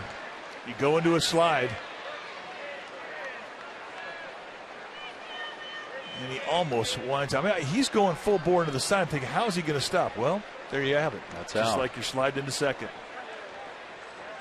Pop-up slide for the Milkman, who turned 28 yesterday. And looking pretty spry on that play. Just a strike to Rutledge. Sort of carved a little changeup in the strike zone. It's a funky at bat when you're so used to 91 plus on talk about fastball average, and all of a sudden you see a guy's throwing 83, 85. It messes with you. Feels like you're trying to hit a balloon. And that's the whole idea for Zito these days. Interrupt the timing of the hitter. Keep him off balance. Well, and I think early in his career he was more of a strikeout guy, but now he's more of a pitch to contact guy. There's a couple of strikeouts in this game. Those in the first 2 innings. The second time through for the Rockies, they had much better swings and better success against him. Rutledge got jammed again. Another foul ball. Rockies sat Mike Ekstrom down to the bullpen, and it's Carlos Torres who's now warming up for Colorado. So we've seen the last of the starter Alex White. That pitch count gets him. Well, that's who's going to be pitching in the last of this 5th inning for Colorado. He's the piggyback guy today. 1-2 is high. Easy take there. But you know, you just don't hear piggyback outside of A-ball, rookie league. And not even A-ball. I mean, it's instructional league, rookie leagues where you see that. That curveball grounded. Backhand and a quick release from Crawford. Nice play. I tell you what, you want to watch a guy who's really coming into his own as one of the pure defensive shortstops in the National League. This play really executes it. The hole for a shortstop tells you who's who in this game. And watch him get right to his plant foot. I mean, there's no shuffle step. That's just beautiful timing to the back step, and then comes up and shows off his arm. He plants and goes right up into his throwing motion, and it's not even a close play. What a beautiful play from Brandon Crawford. So nicely done by the Giants shortstop. 1 out. Fowler takes high. That cutter was not particularly well thrown there. George Contos now the man who's up in the Giants bullpen. Likely not long for this game.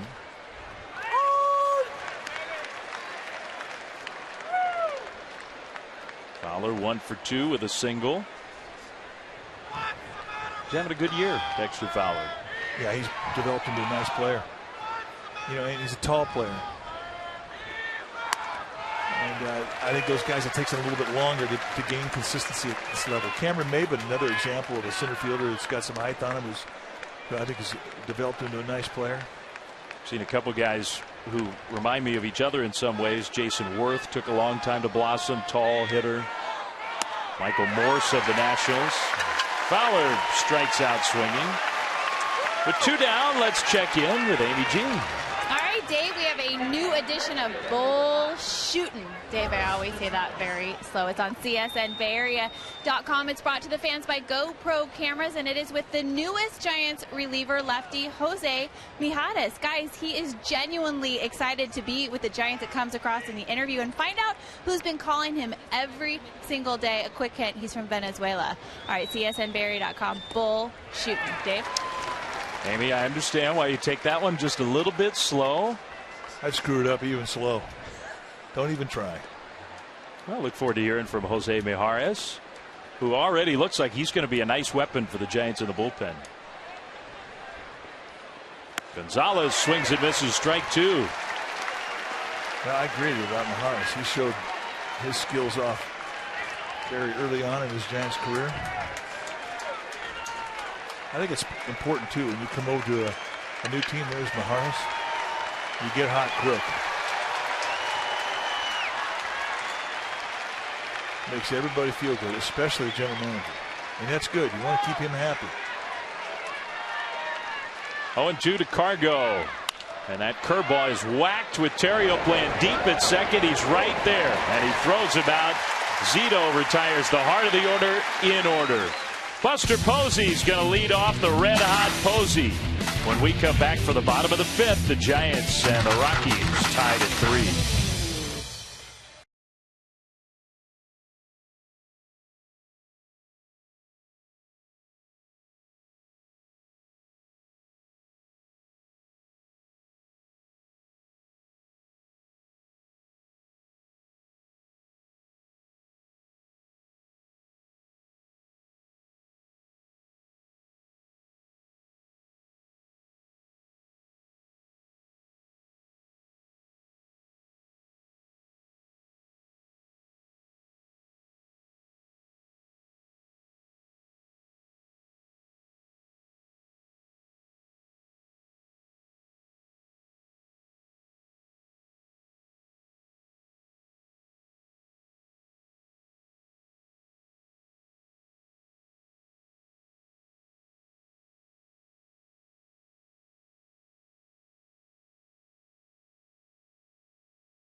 Baseball on Comcast Sportsnet Bay Area is brought to you by GoPro, the world's most versatile HD camera. Be a hero. GoPro.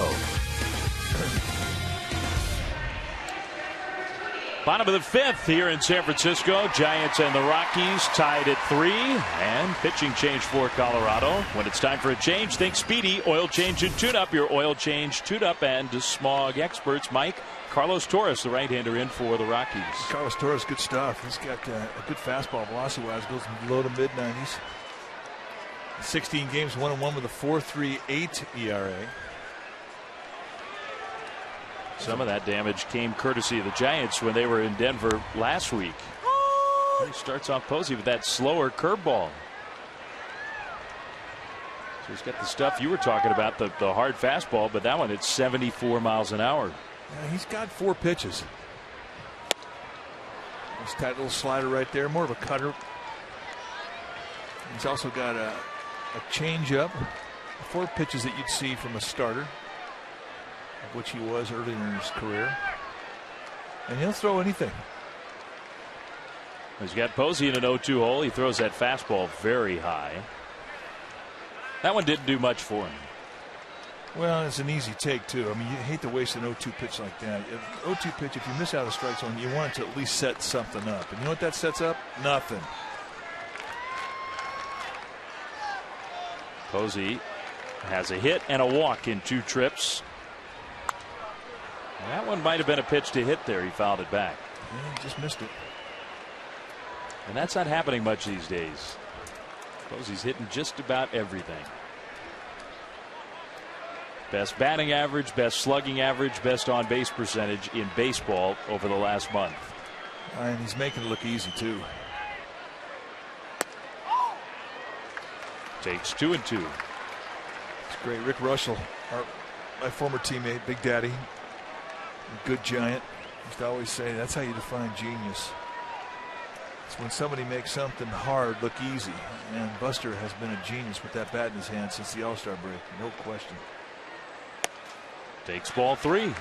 And it's also uncanny when a guy gets hot as to how good his eye gets. And for Posey, you just don't see him leave the strike zone very often. And I guess that's part of getting hot, right? You're seeing the ball well. You're reading pitches out of the hand of the pitcher. Well, that is really happening for Posey these days. 3-2, and he takes ball 4. Pretty close, but he draws the leadoff walk. It's another example of what we're talking about. I mean, there were some corner pitches. I mean, some pretty good teasers thrown up there by Carlos Torres, and he just was not impressed. So now Hunter Pence. Pence is 0 for 2. His first at bat, he struck out and had a chance to knock in a run. He was not happy about that one. His second at bat, he hit a scorcher, and LeMahieu robbed him. Here he takes a rip and fouls one back. I think Hunter Pence feels like it's coming around here for him. It's been a month of struggle for Pence. Going back to his last couple weeks in a Phillies uniform.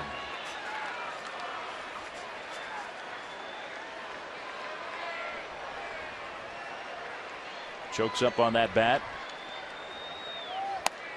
Takes a ball. Well, I think this is a part of the game where the Giants can expect to make a run and put a few runs on the board. Third at bat, you're into the game as a hitter.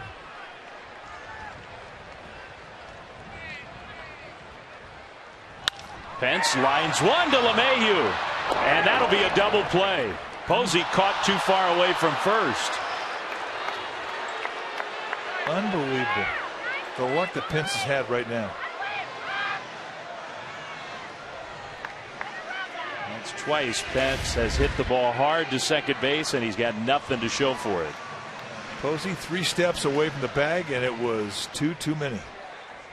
I think Posey read that one as over the head of LeMahieu.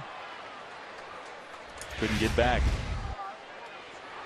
So 2 down for Brandon Belt, who's 2 for 2, and sorry to see Alex White out of the game. Curveball steals strike 1. Well, you could say that again. He was seeing him well. 2 at bats, 2 hits. The 5 for 7 lifetime now against Alex White. Don't think hitters don't think like that. Hits that one foul. So he's in an 0-2 hole. Been a long while since Brandon Belt hit one out. Giants would like to see one.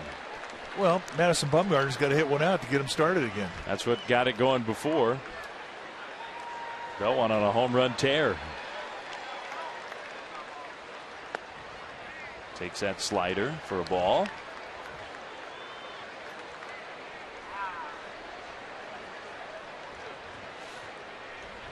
Here's the dog. He'd like to see a home run ball. Here every game. Belt takes again.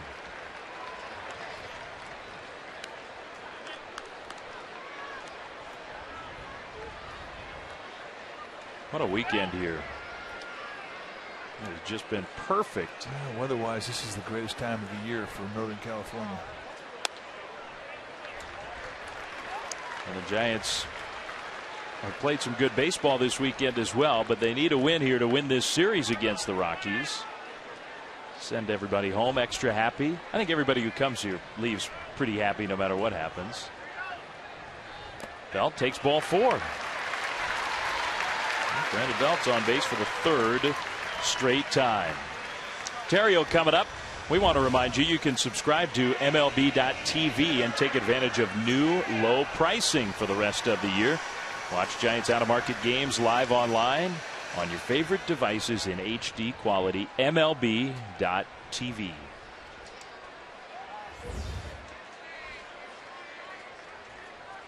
Terrio's 1 for 2. But Belt has a chance to try to steal a bag here. First pitch is fouled. Brandon Belt, you don't think of him as a base stealer, but in a spot like this, Belt, he's got some speed. He's a pretty good base runner. Hey, he's absolutely got speed. 9 stolen bases will attest to that. He's only been thrown out 1 time. He's sneaky. So we'll see. 1-1 to Terrio. Belt tried to score in the 3rd after his double on Terrio's hit to left field. And with nobody out, he was thrown out at home plate, and the Giants did not score in that inning.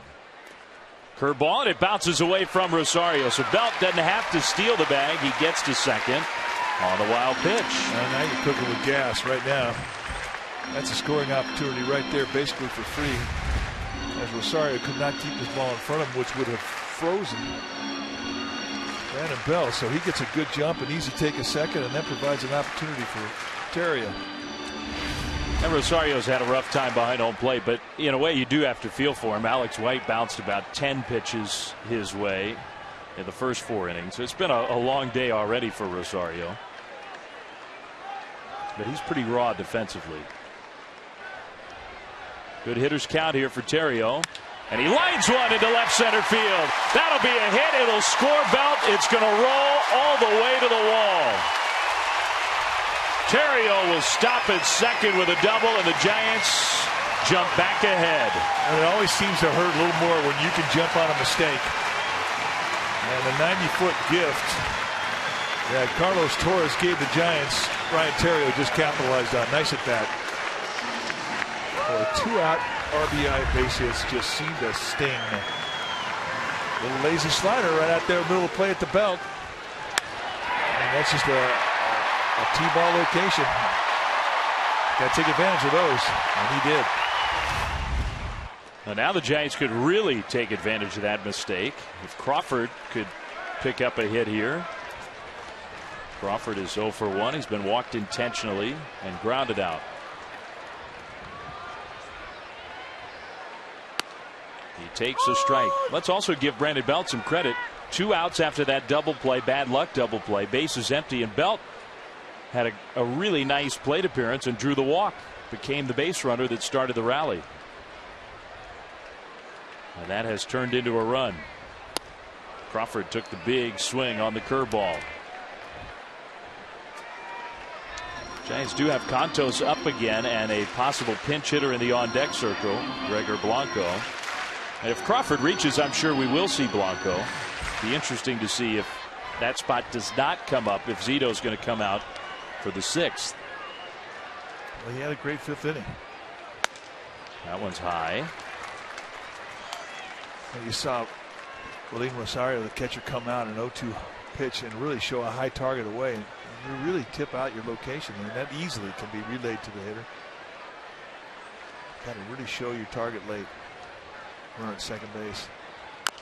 Crawford chops that one back to the pitcher, and Torres bobbled it, but snatched it out of the air and throws out Crawford. Giants, though, with a 2-out rally. Terrio knocks in the run.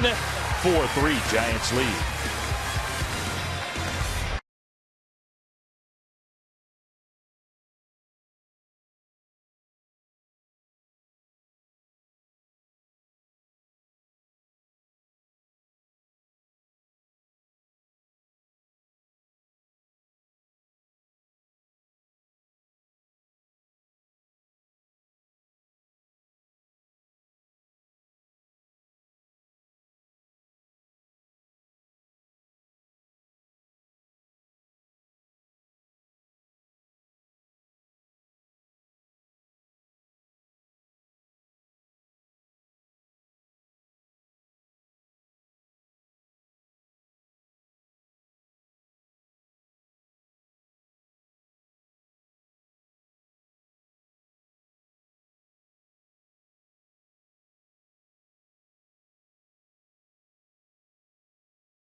Sixth inning. Now it's time for the Coors Light Freeze Can. We go back to the 4th inning, 1 on and nobody out, and Jordan Pacheco takes on Triples Alley, and it looks like it's going to go for extra bags when all of a sudden Hunter Pence flat out runs it down.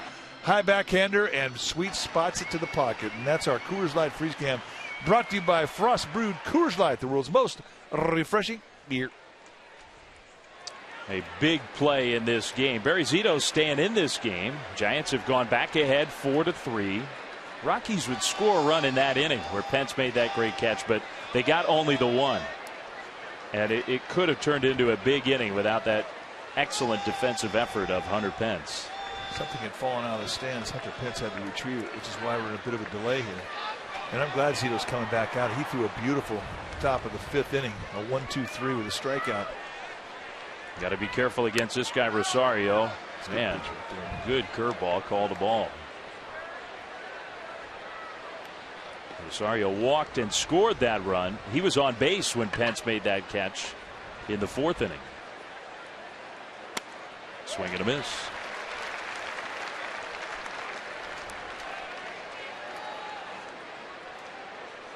Rosario taking a big walk after that swing through.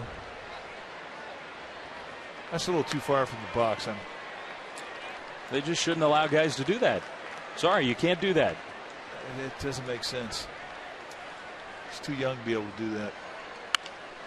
Hit that one and a tough play, knocked down by Scudero. His throw just in time. Anyway, that was a great play for a lot of reasons.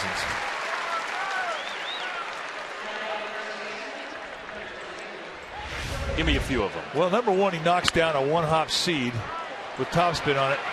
2, he goes over to the bare hand, picks it up. 3, he looks up and he sees where Rosario is, and he knew he had time, and he didn't hurry the play. There's the look, and now he knows he's got plenty of time, and he shoots him down. Nice pick. 1 out for Pacheco. Strike 1. Rosario's a catcher, so he doesn't run particularly well, but he runs well, I think, by those standards. Scudero still knew he had time to make that play.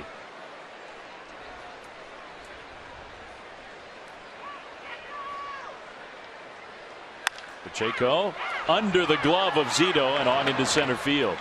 Zito couldn't quite get down on that one. That's the second hit for Jordan Pacheco.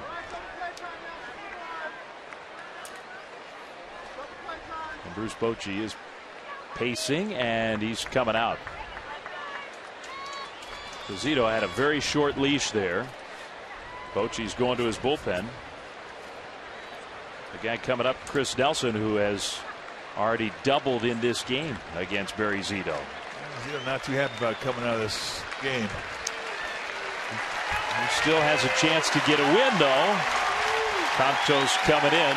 Giants have the lead. When it's time for a change, think Speedy Oil Change and Tune-Up. Your oil change, tune-up, and smog experts.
Brian Wilson Garden Gnome now moves to Chronicle Live. You can watch Chronicle Live starting Monday at 5 and see if you can spot the gnome hidden somewhere in the show.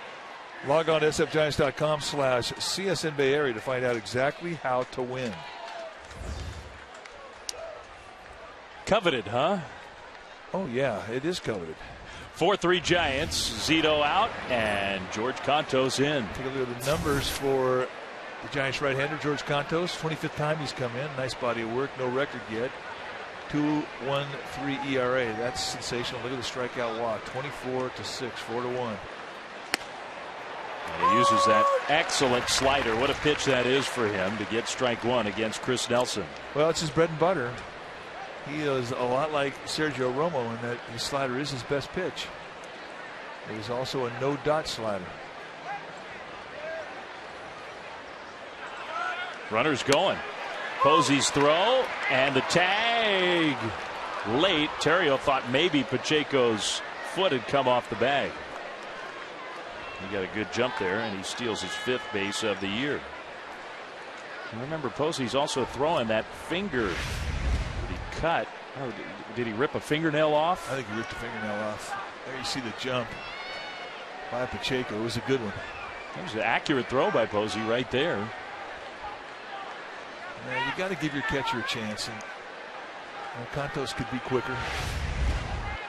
It's a big steal. The tying run is now in scoring position. It is 0-2 to Nelson. Slider, did he go? Yes, he did. Strike 3. Nelson cannot believe it, and I think the Giants may have gotten a break there. Jerry Davis, the crew chief and first base umpire, making the call. Let's see, did he go? Our Exmo, brought to you by Toyota, will tell you. That's about as borderline as you can get. I mean, you can go either way with that one. Yeah, that's where there's no definition on that play, right? So it's just up to the umpire's judgment. Did he swing or didn't he swing? And that's very close. Yes, he did. Says the man who matters. So now LeMahieu, got the pitcher spot due up next, but a pinch hitter, Colvin, in the on-deck circle. So Contos is going to go after DJ LeMahieu. Fastball misses. Well, the Trefethen Napa Valley Wine Babes are here, led by Mimi Gatens, their marketing manager. And she said that they have started a Napa chapter of Gamer Babes up there. So big Giants fans. And we want to wish to Trefethen and all the folks in the wine country to have a great crush this year. It's about crush time, one of the great traditions of California. I think they're toasting you, Mike. LeMahieu, and that's a fair ball. That will tie the game. Into the corner, DJ LeMahieu knocks in Pacheco. It's 4-4. I'll tell you one thing that he has proven to the Giants, that he hits mistakes up. He did it in yesterday's ball game as well. You cannot put the ball at the belt or above to LeMahieu. He will make you pay. He loves to go to right field. Ball up. Just a flat out mistake. That is not where Cantos wanted to throw that thing. Well, the Giants twice have had the lead. Twice the Rockies have rallied back to tie in this game. 4-4. LeMahieu. And now the Rockies had Colvin ready. But now that they've tied it, they're not going to use Colvin. They're going to keep Torres in the game. Now that's a little unusual, I would say. I can't explain any of the strategy involved with a 75 pitch limit on your starter. I just can't. And none of it makes sense to me. So Torres will try to do what Alex White did. White knocked in a run himself at the plate. Santos misses with that fastball. He's got to get a little more consistency with that pitch to complement the great slider. Well, you're right. He has to learn the fastball, and that means learn the grips, understand the different types of movement you get with the 4-seam and the 2-seam. Can't be afraid to throw that fastball, but that one is hit back up the middle. Torres singles. LeMahieu trying to score. The throw is offline, and Carlos Torres, the pitcher, puts the Rockies ahead.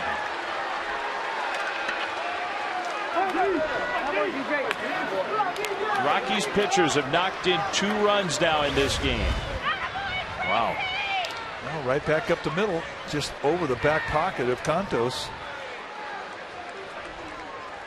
It's the first hit that Carlos Torres has ever had in the big leagues, and it knocks in a run to put his team ahead in the 6th inning. Clay Hensley's getting loose in a hurry.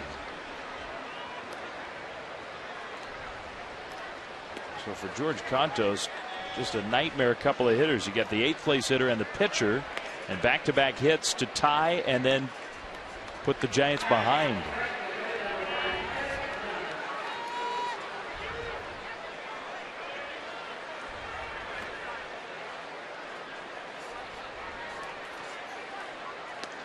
Getty back in the dugout. Now Eric Young Jr. comes up.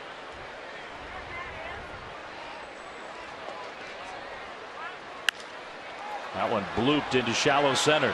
Pagan's not going to get there. Torres takes a wide turn. Scudero throws back in the dirt, and Torres manages to scramble back to second.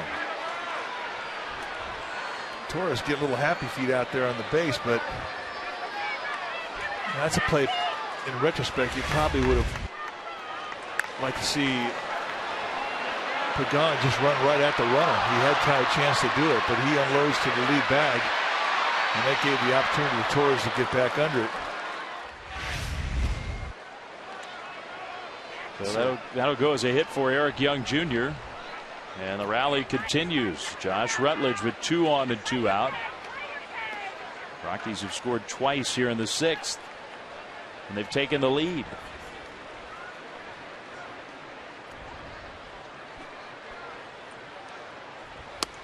Slider for strike 1 swinging.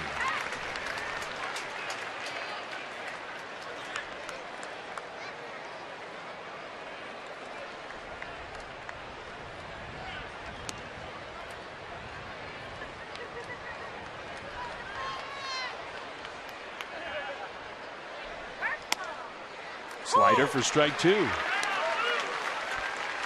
Slider.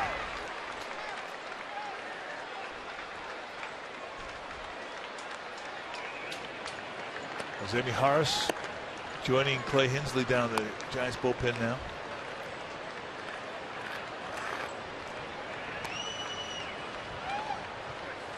Struck him out swinging with another slider.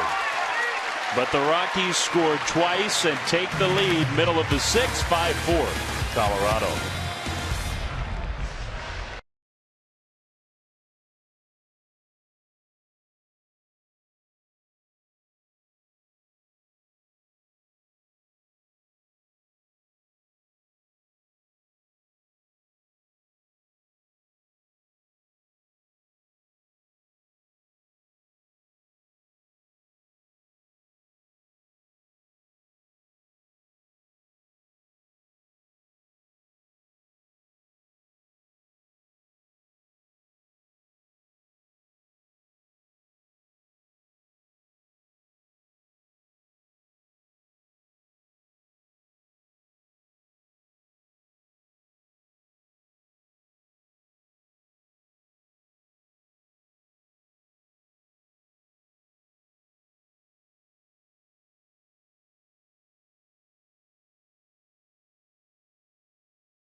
Time now for our McDonald's True Stories as we go back to August 12, 2003. And that's when Barry Bonds hit 2 solo shots against Aaron Heilman and David Weathers for his 64th career multi-home run game. And they were never cheapies either. Ever. There's a memory for you. Shea Stadium. Gone. Old ballpark and a great home run hitter. Now the Giants could use a home run here. Giants now find themselves trailing for the first time in this game. It was 3-0 Giants, then 3-3, 4-3 Giants, but now 5-4 Rockies. Giants will use Gregor Blanco as a pinch hitter here.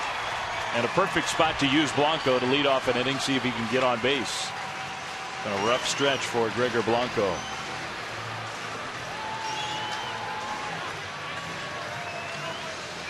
But this is ideally how Bochy likes to use him off the bench. You got the top of the order coming up next.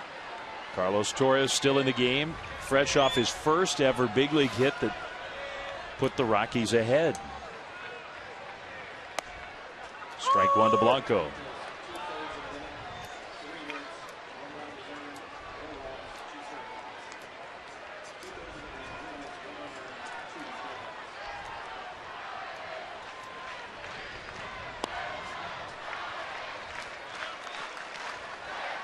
Blanco not only has not been getting hits of late, he hasn't been taking many walks.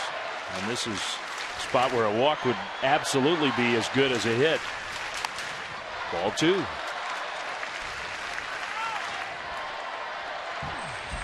Well, you're right. Any base runner they can get, any way they can get him on is exactly what Bochy's looking for here, especially in that leadoff role.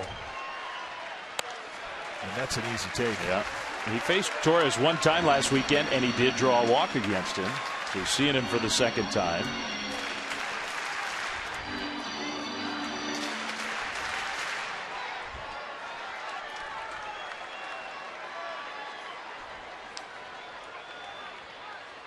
Blanco takes strike 2. An absolute get it in situation. He throws a little cutter in there.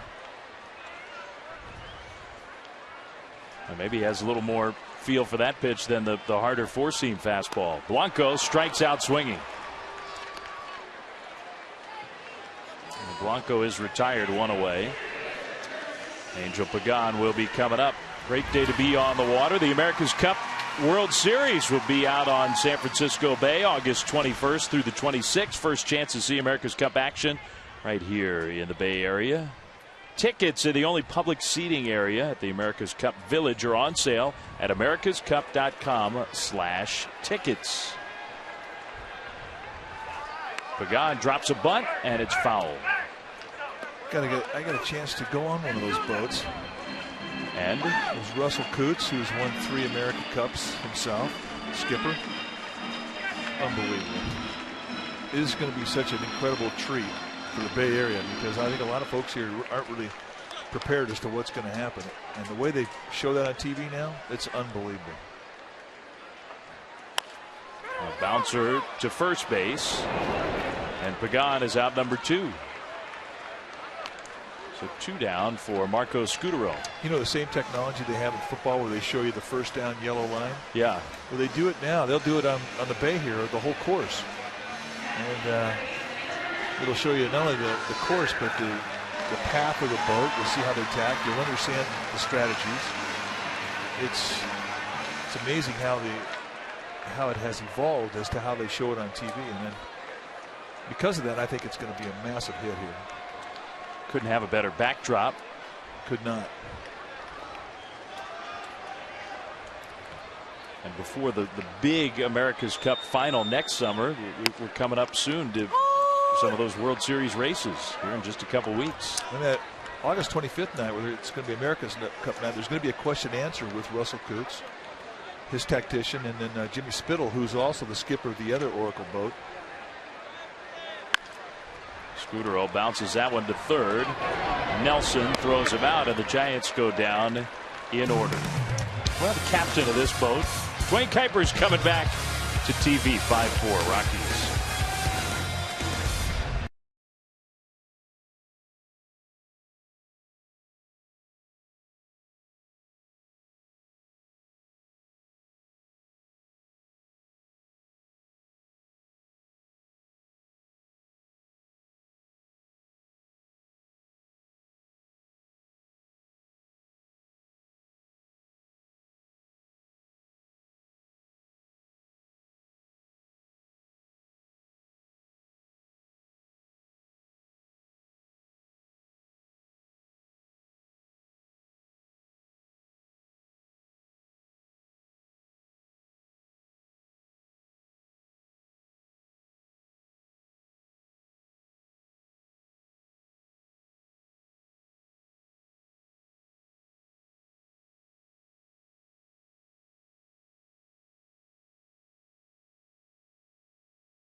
Sportsnet Bay Area is brought to you by the Solar Company. Call 877-60-SOLAR for a free analysis or visit thesolarco.com. Welcome back to AT&T, where we are going to the top of the 7th inning. It's 5-4 Rockies over the Giants right now. It's time for a change. Think Speedy Oil Change and Tune-Up. Your oil change, tune-up, and smog experts. We have a new pitcher for the Giants, and here to tell you all about him, Dwayne Kuiper. And it's Clay Hensley, and Hensley will be facing the 3, 4, and 5 hitters, led by Dexter Fowler. Swinging a foul at the plate. I did not see the lead run. I did not see that coming. Well, when it gets knocked in by the pitcher, you don't. With his first big league hit? Yeah, he made it count.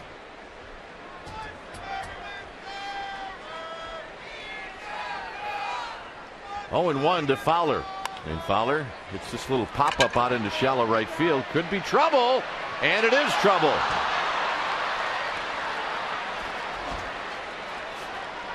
All right, let's check in with Amy G.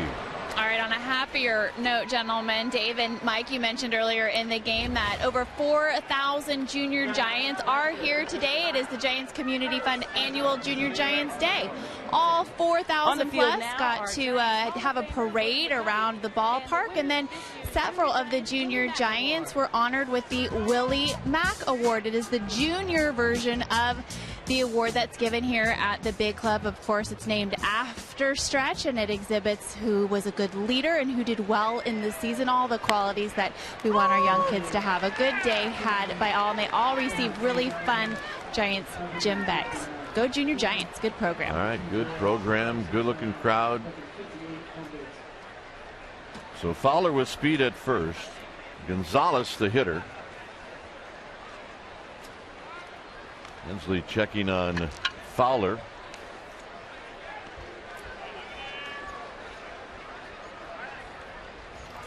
Fowler with 15 steals on the year.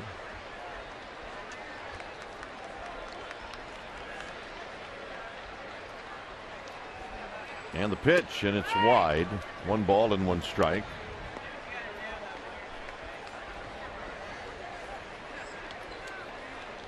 Gonzalez 1 for 5 lifetime against Hensley. Those numbers coming into the series. Hands full. Got your hands full. Oh yeah. That age, you got your hands full indeed. Gonzalez tries to hold up, and they're going to say he did not. At least Manny Gonzalez said that. And it's 2 balls and 1 strike. Or make it 1 and 2, I beg your pardon. Oh yeah. That's a cute one right there. They did good. On deck is Rolene Rosario. Right now it's 1 and 2 to Gonzalez, and that's way outside. 2 and 2.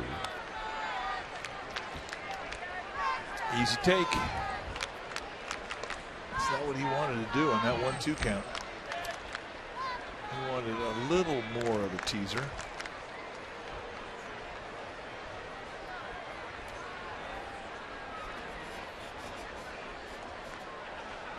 Quick toss, Fowler back.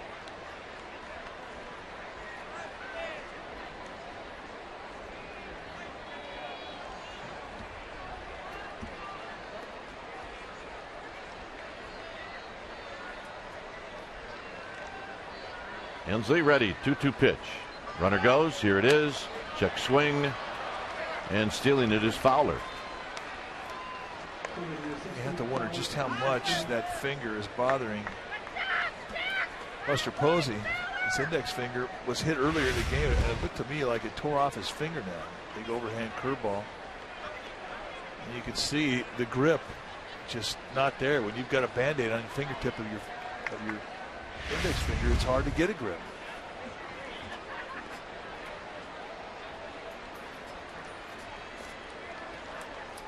So now it's 3 and 2 to Gonzalez. And Gonzalez wraps this one to the outfield. Rotario's going to make the play, and they got him. Not an easy play. It does get the job done as Fowler now ends up at third base. Now let's watch the defense by Ryan Theriot. He don't get a lot of time when the big boys hit ground balls. As you said before, it never happened to me, but I never realized it's funky once it gets on the grass. You don't see many ground balls like that. But indeed, he makes the play. Just barely half step gets Gonzalez, but it is a productive out. Now, with 1 out, runner at third, it is a strikeout situation for Clay Hensley.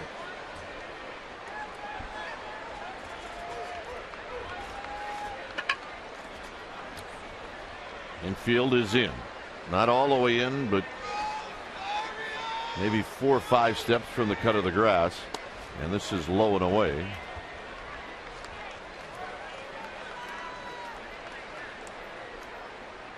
Rosario has struck out, he's walked, and he's bounced out to Scudero.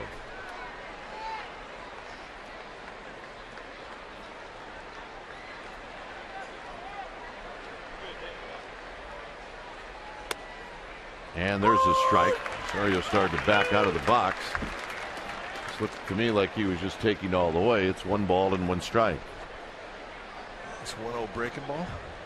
Even the count.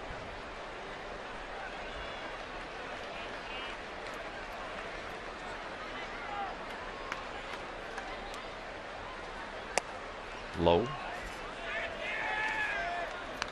Hensley's throwing everything he's got at Willeen Rosario. Everything.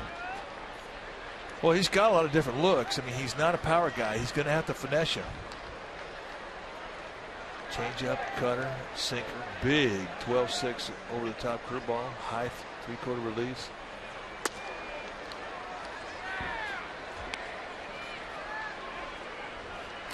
He's got Jordan Pacheco on deck.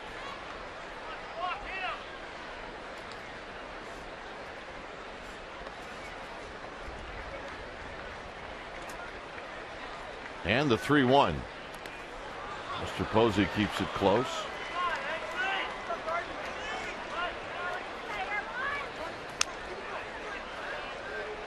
So Rosario takes the walk. And here's Pacheco, who's got a couple of hits.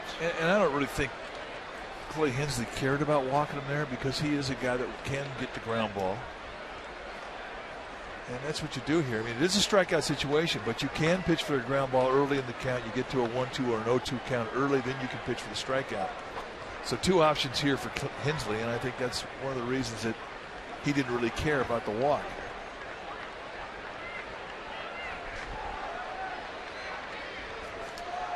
Pacheco, couple of hits, had one taken away from him by Pence. Takes a strike, and it's 0-1.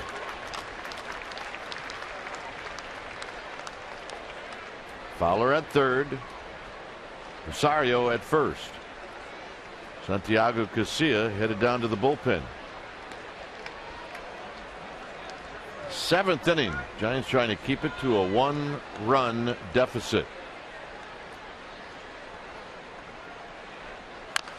Chopper foul, nothing in 2. Now he's got the 0-2 count. He can pitch for the strikeout. Pressure is definitely on Buster Posey here, because whatever he throws, I think he's better striking guys out below the strike zone than above, and that means catchers, be on your toes.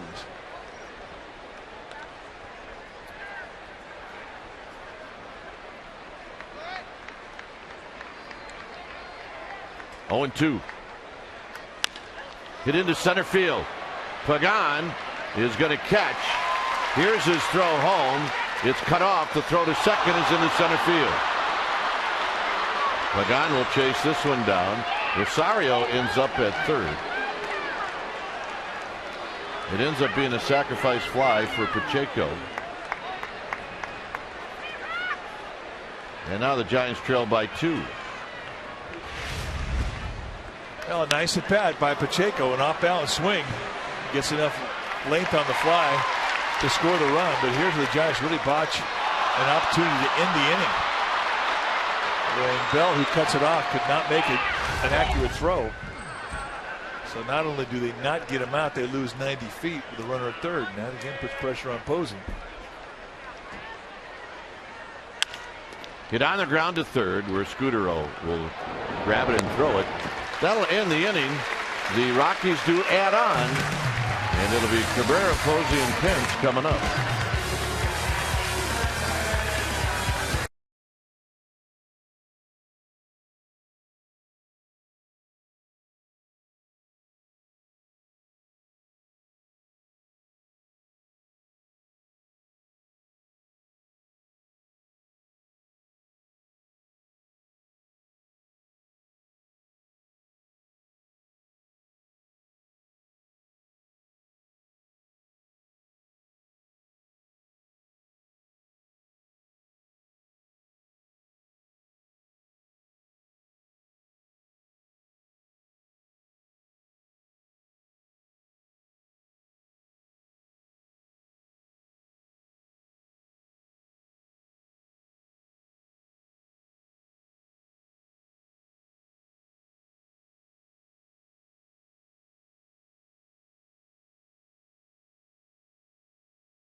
combo at Jack in the Box. It's a no-nonsense burger with fries and a drink for only $4.99 plus tax at participating stores.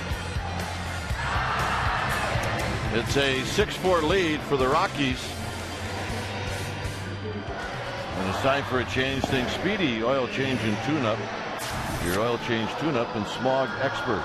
Take a look at the numbers for Matt Belisle, the 32-year-old right-hander. In his 7th year at the big league level, 6'4", 225-pounder out of Austin, Texas. 3-3 on the year with a 2.79 ERA. He's had a good season for Jim Tracy. And when you face Belisle, you're going to see a fastball that'll go high 80s, low 90s, depending on the grip. A hard slider. He's got a curveball, a changeup, and he's got the 4 pitches you'd see from a starter. But for the most part, he's a sinker slider guy. Before the ball game, there was a parade for the junior Giants, and they put a camera down on the field about eye level to the kids, and the reaction was pretty predictable. Well, let's just say they knew that the camera was there. Yeah, maybe that was the whole point.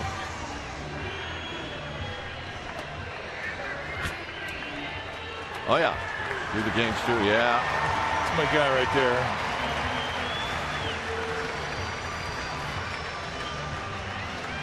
See, those are the group from Morgan Hill. Well, they need to make some noise. Giants trail by 2 late. Is Melky Cabrera will lead things off.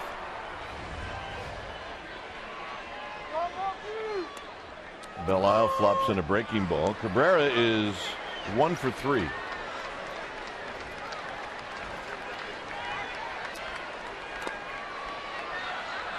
Great way to steal a strike when you're established as a sinker slider guy or a fastball slider guy. You got a big curveball, just flop it up there, strike 1, and not many guys are going to hack at it. 1-2.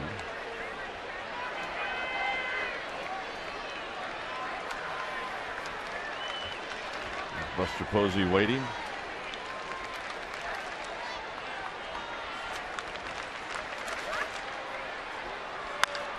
Big chopper. Nice play at first by Pacheco, and they just got him.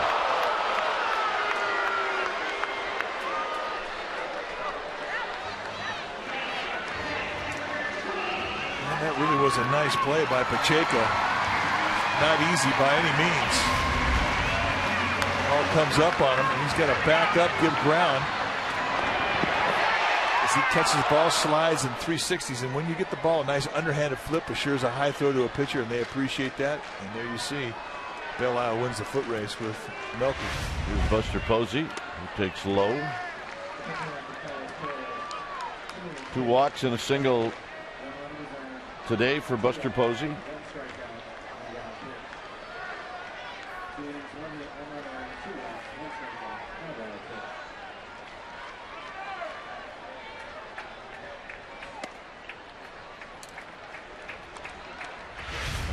Cabrera hit the side of the bag, and this is always scary. He rolled his ankle just a little bit. Strike to Buster Posey. 2 balls and 1 strike. Watch the right ankle roll. You see big time injuries like that. 2-2 on a perfect pitch at the knees on the outside corner.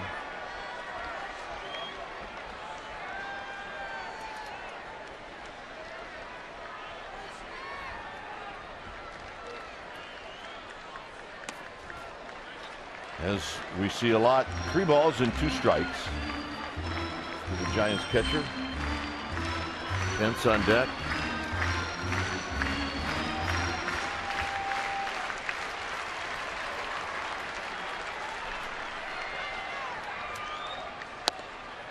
And the walk. 3rd walk today for Posey. We told you earlier in the 3rd inning there was an injury to Buster Posey as he was blocking a ball and caught the tip of his index finger on his right hand, and we think it tore a nail because it immediately started bleeding. Dave Gresham, the Giants trainer, came out and did a quick repair job. They've since altered that and taking a little of the cloth off the finger to give him a little more feel on his throw. Here's Pence. Pence follows it back.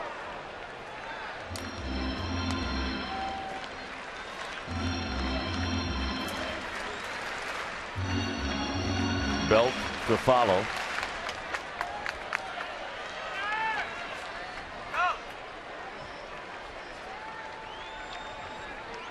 Pacheco holding on Buster Posey.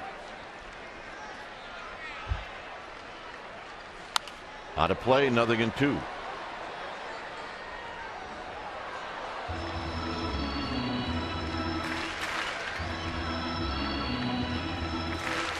Still looking for his first home run as a Giant.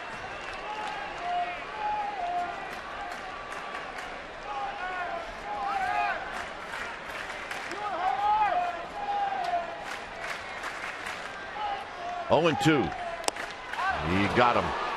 Good breaking ball. That was quick. Second time today he has struck out, and that one was just perfect. He immediately turned around and looked at plate umpire Manny Gonzalez and asked him if it was a strike to location, and Gonzalez shook his head no, but man, it sure looked like a strike for a long time in that batter's box. So here's Belt. Brandon Belt has been on base 3 times.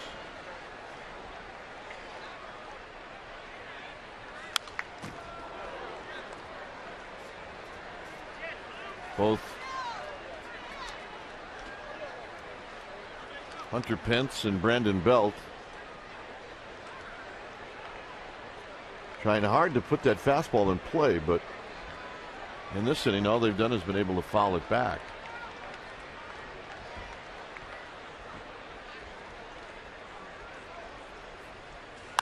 And a rocket to right field, a base hit.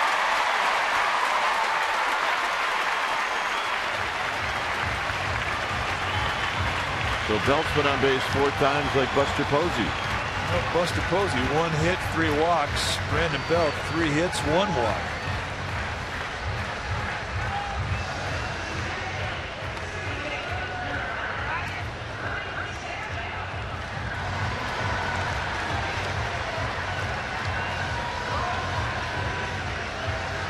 So here's Terrio.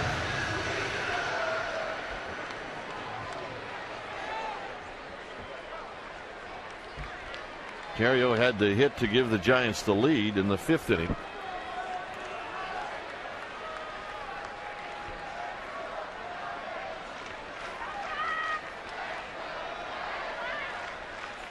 Fouls it back, and it's 0-1. Fans of anything would like to get one of those runs back. They gave up 1 here in the 7th inning.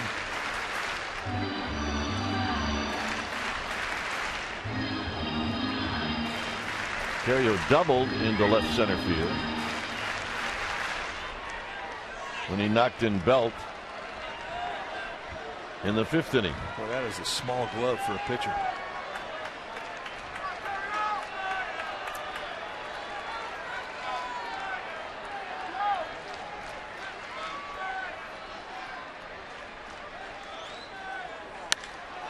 Hit out into right center field. It'll be a long run for somebody, and it'll be Fowler who tracks it down. It remains 6-4 Rockies.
Here's our Toyota game summary brought to you by your local Toyota dealer. DJ LeMahieu has really hurt the Giants today. He's got a double. He's got an RBI. He scored a couple of runs. Belt's been on base 4 times. See the Rockies 4 for 11 with runners in scoring position. Giants 3 for 12. It's a 6-4 lead for Colorado with Hensley to face LeMahieu here in the 8th inning. LeMahieu off of Cantos. A 2-out double in the 6th inning that knocked in a run. The 2 runs the Rockies scored in the 6th all came after 2 outs. And he's hurt the Giants in this series with balls that have been left up. He's a good above the belt hitter. I mean, usually guys who are 6'4" are low ball hitters, but he's not. He covers that high zone very well.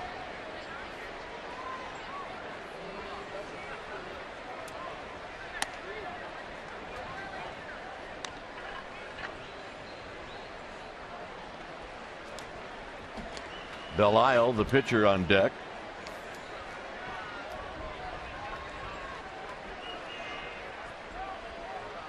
Breaking ball and a swing and a miss, and he got him. It's such a good curveball because of its angle.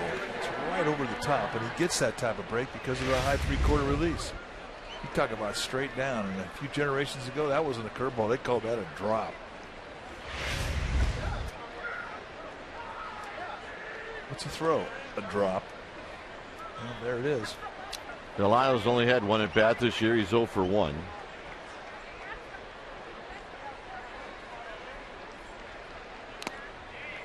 Foul off of Buster Posey. Giants will have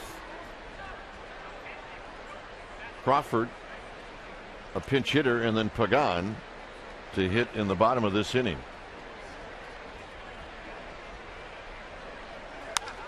Hit out to right field. Pence has to come in. 2 outs. It helps when you're playing a guy 200 feet from home plate. Sure does.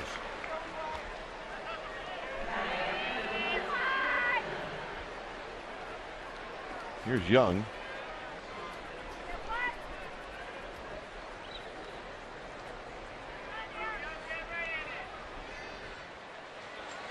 Young's got a couple of hits. He's 2 for 4. One of the hits a double that knocked in a run in the 3rd inning.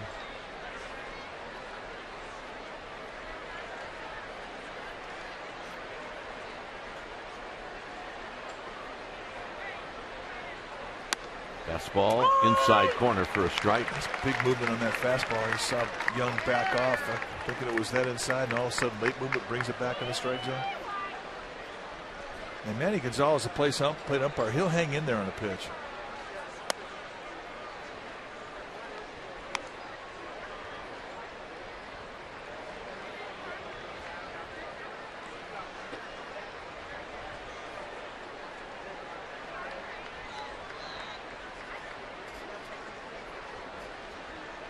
The 1-1 swing and a miss. 1 and 2. Change up. Good one.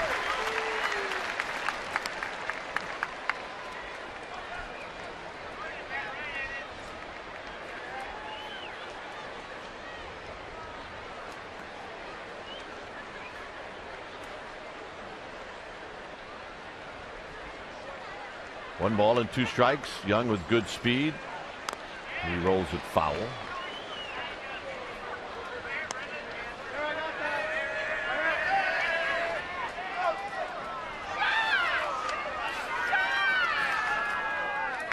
Garcia ready to go in the Giants bullpen.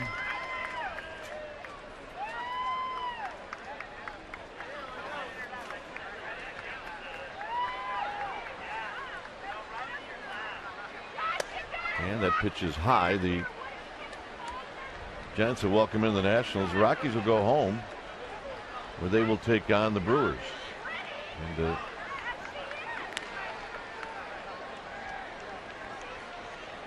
it's a 3-game series. Hit on the ground up the middle, and it's past Terrio, the 3rd hit for Young, and with his speed, let's end up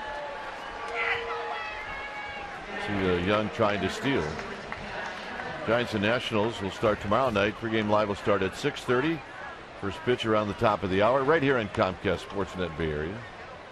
Gio Gonzalez against Ryan Vogelsong, and then Jordan Zimmerman, followed by Madison Bumgarner, and then Strasburg against Lincecum.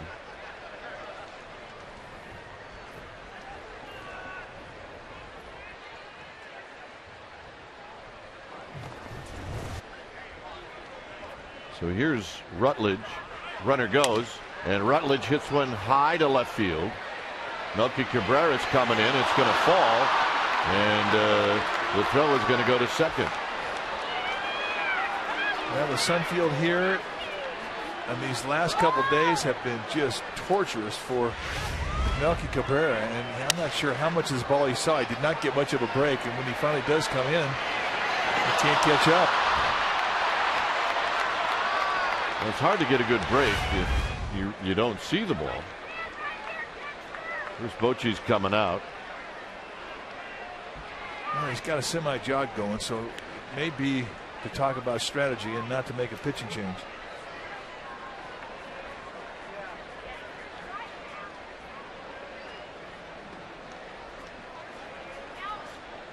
So a 2-out single by Young. A bloop to left by Rutledge. And here's Fowler.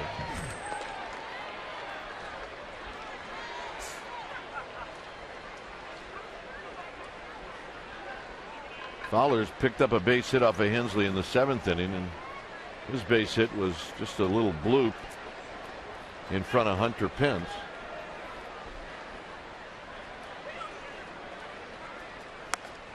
Swing and a miss. No balls and 1 strike. Big hitter right here for Hensley. Giants cannot afford to go down any more in the score. Down 2 runs here.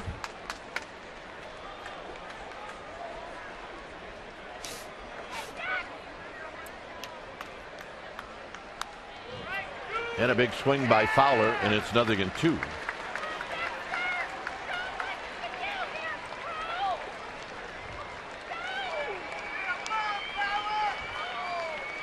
Way ahead, 0-2. Way ahead.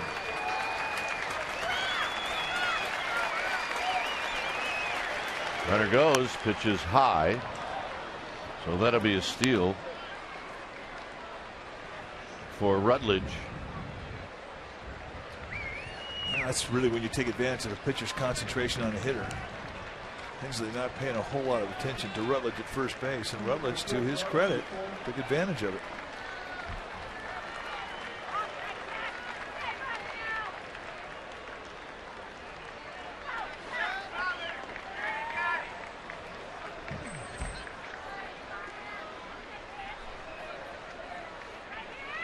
Outside, 2-2.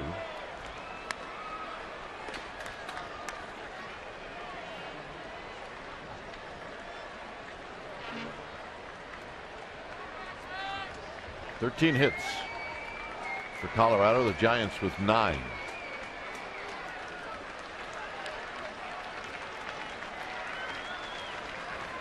And the 2-2 popped up. Who's it going to be? Pagan says he's got it, and he does, and that'll end the inning. Brandon Crawford's going to lead things off.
Emmy-winning musician Michael Franti and premier yoga teacher Janet Stone.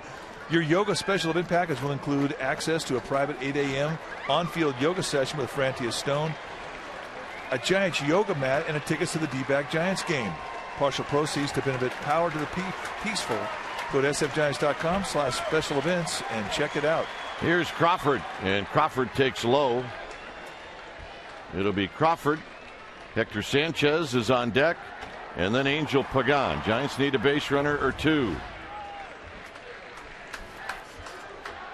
It's a 6-4 lead for the Rockies, and this is popped up. It's Rutledge who can't see it, and it's going to fall, and Crawford is going to wisely stay at first. Well, he thought about it, and had it been a tie score, the Giants were ahead by a run, he may have gambled. But when you're down 2 runs and the team desperately needed base runners, you've got to stay anchored at first. Folks, you cannot see the ball in the air to the left side of the field right now. Nobody knows where it's at. Well, it's just ironic that Rutledge got a base hit in the top of this inning on the very same pop-up. Get back, get back, get back. Indeed he does. So the Giants get what they want, the leadoff dog on. And now you've got 2 switch hitters coming up. Hector Sanchez hitting at 273.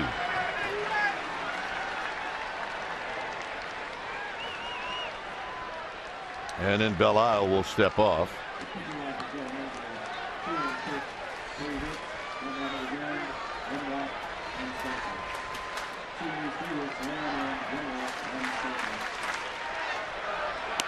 Fastball high, 1 ball and no strikes. Belle has thrown 20 pitches. He issued a walk and a base hit in the 7th inning, but no runs.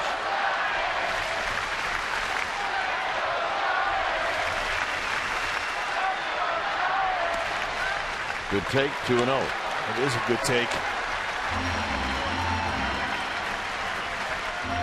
Now Belle pitching for the ground ball, but now he's got to throw a strike. And if he keeps pitching him on that outside corner, he will go to left field. He's got a nice opposite field approach.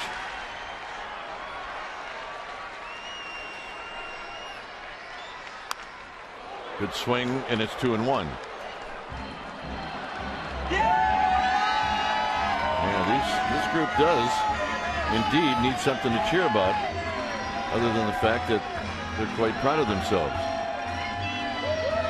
Well, I think right now they're leading the league in fun.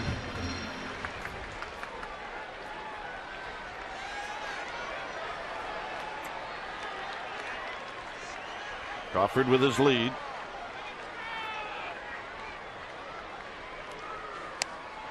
Two and two. Good hard breaking ball down and in. And he gets Sanchez the chase, but he does him a favor. He throws him a strikeout pitch with 1 strike, so at least he's seen it now. That was education.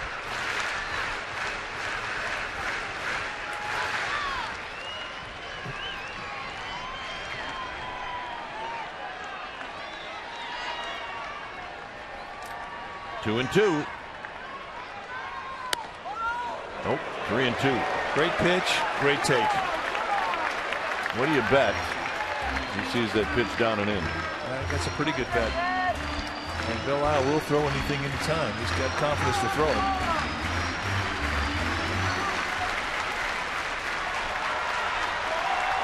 Three and 2. Crawford at first.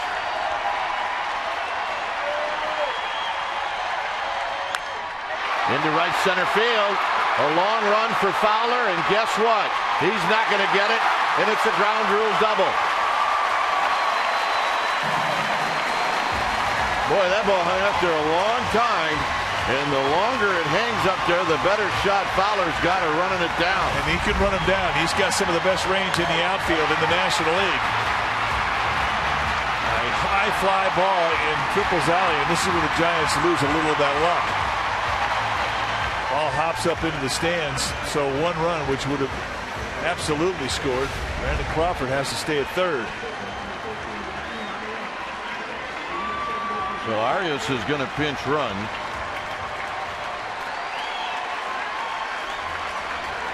And now Pagan will hit.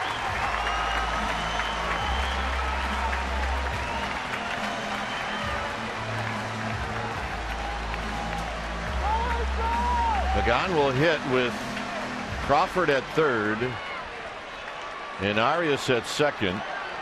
Pagan is 1 for 4. His last 2 at bats, he's bounced out to first.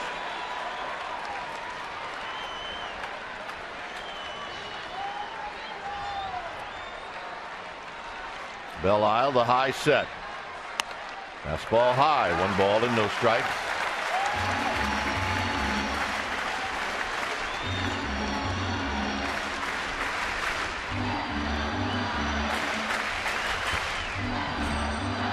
Betancourt, the closer. Ekstrom, the other right-hander.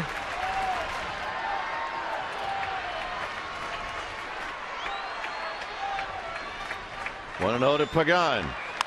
And Pagan fouls this one back and out of play. He waited very nicely on that breaking ball.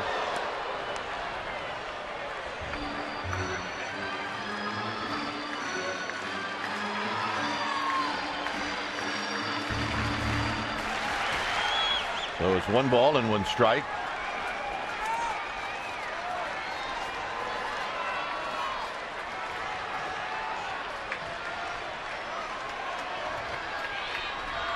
Belle-Isle ready. Foul back, 1 and 2. Belle-Isle throwing a high fastball at 89. There's Scudero on deck.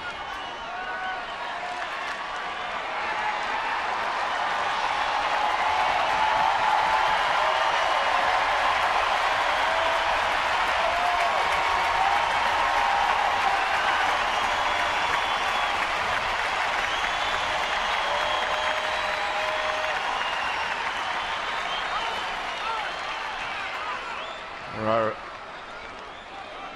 a lot of things that would work here for the Giants, including obviously a base hit, but a ground ball to second would work.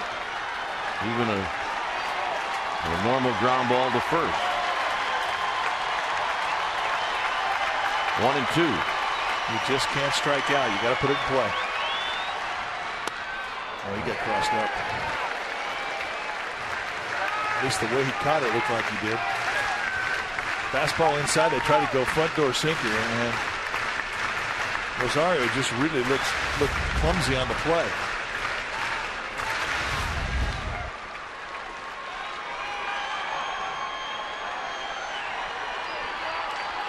Two and 2.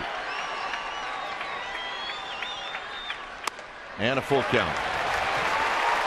Well, I've thrown a lot of pitches. That's 30.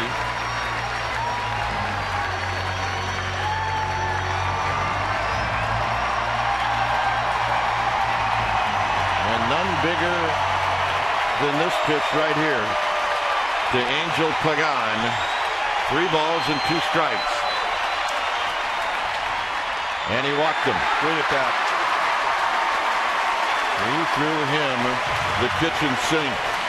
Yeah, and you go from a 1-2 to a walk in this situation, knowing full well that Belle-Isle had a base to play with. It's not an easy thing to do if you got the time run out there at second base staring you in the face in that batter's box. But they moved the line along and put in the hands of Marco Scudero. Crawford, Arias, Pagan, and now Scudero, who's 1 for 4.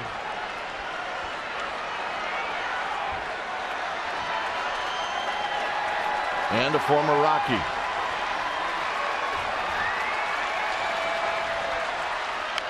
On the ground, foul on the first pitch that was in on his hands, and it's no balls and 1 strike.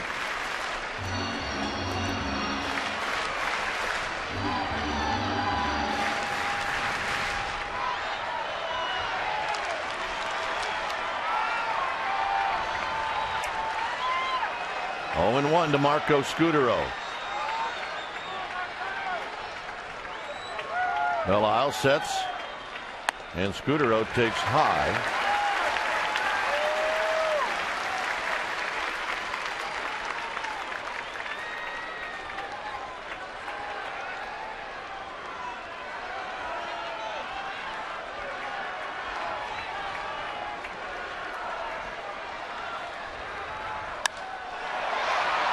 Hit out to left field. Gonzalez is going to catch, and Crawford will not go. And that's out number 1. If there's one out, he may very well go. So Scudero disappointed, I'm sure, and here's Melky Cabrera. The Milkmen are going crazy.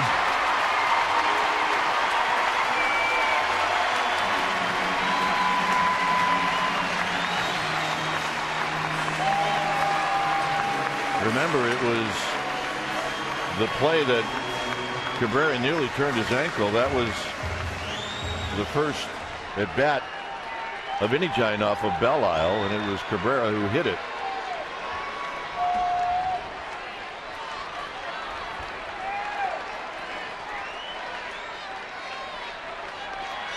So here's the Milkman.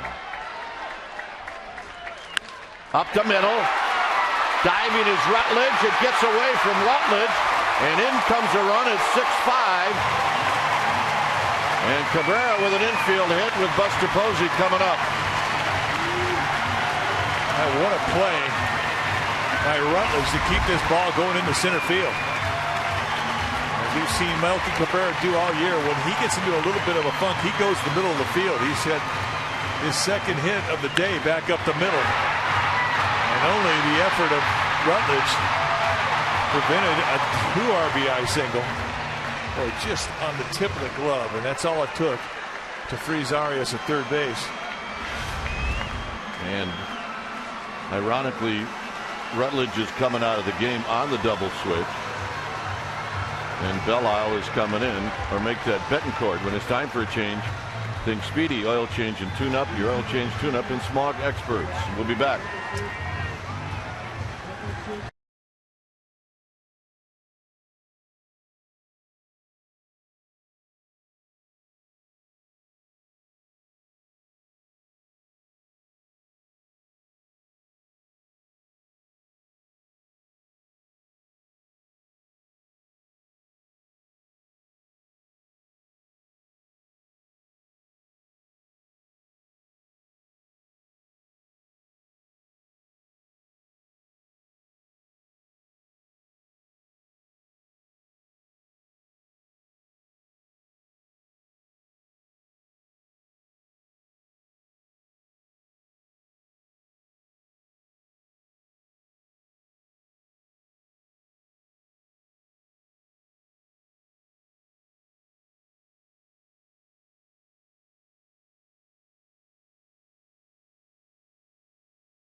Comcast Sportsnet, part of the NBC Sports Group.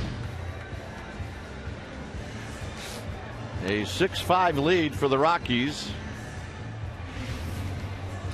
New pitcher now for Jim Tracy's Rockies is going to be their closer, Rafael Betancourt. This is what he has done in 42 games, 1-3 with a 2.63 ERA, 20 saves on the year, and 24 opportunities, 40 base runners and 41 in the third. And how does he do it? Well, he's got a pretty straight fastball.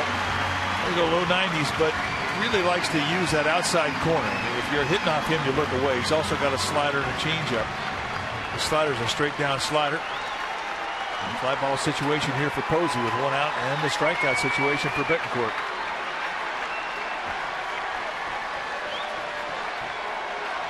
A single and 3 walks today for Buster Posey.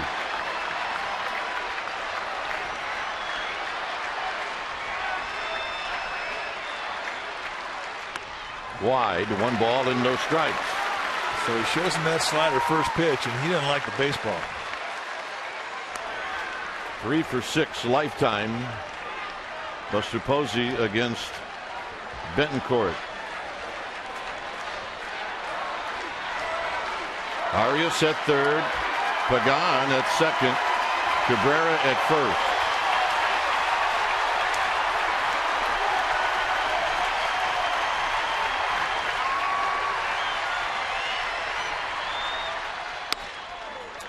Right down the middle of the plate. 1 ball and 1 strike. Here's Herrera, who's now at short. That's a double switch. Herrera will hit 9th.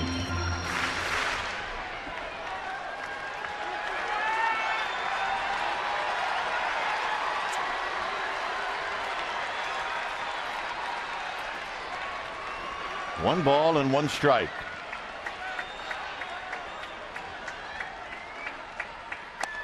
High, 2-1. Away. You don't have much of an arm in right field. Eric Young is a below average arm. He's a bit of a pie thrower, and good arms in center, great arm in left.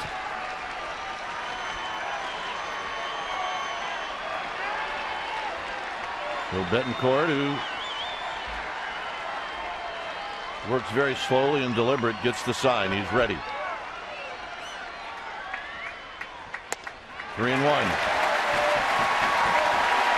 Not going to get Buster Posey to bite. He just doesn't do it. Well, that'll get everybody here in this ballpark up on their feet. That 3-ball count just got this place crazy. Well, as good as Betancourt is, I mean, he's a control guy. You have to figure that he's going to throw a strike here.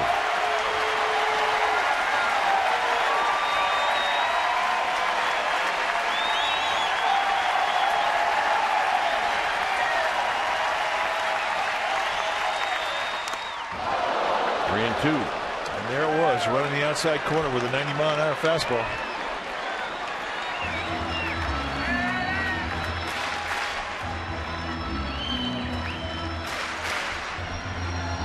So that evened the playing field just a little bit. Still, Betancourt has to get in that strike zone with a 3-ball count, however.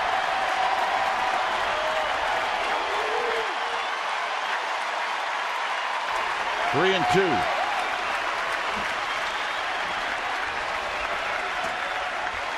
All right, Betancourt's ready. And the pitch. Ball back. Go right at him. Down around the knees, out of the middle of the plate with another 90-mile-an-hour fastball.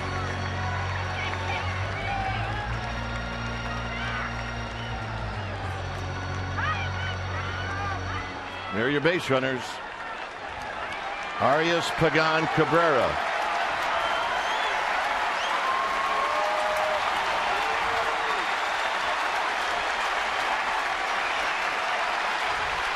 Three and 2 to Buster Posey.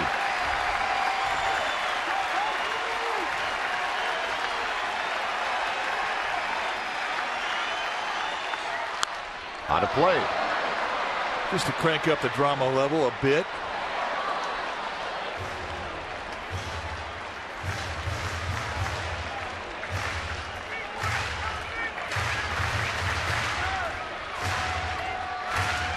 A run in for the Giants, and they trail by a run. It's the 8th inning on a Sunday afternoon, and a 3-2 count to Buster Posey.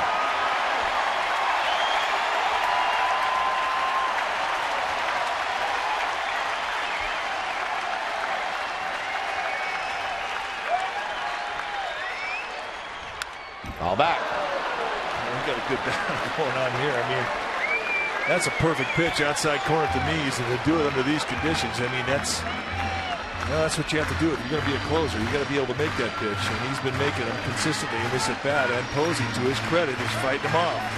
Well, he's been pounding the strike zone since the count went to 3-1.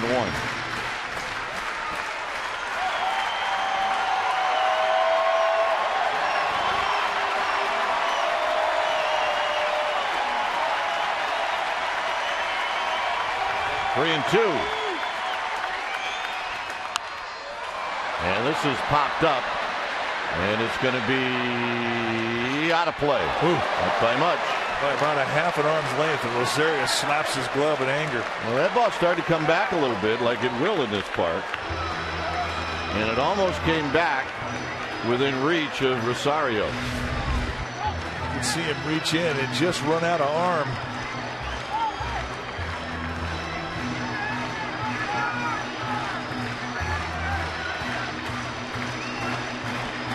Yep. A little frustrating.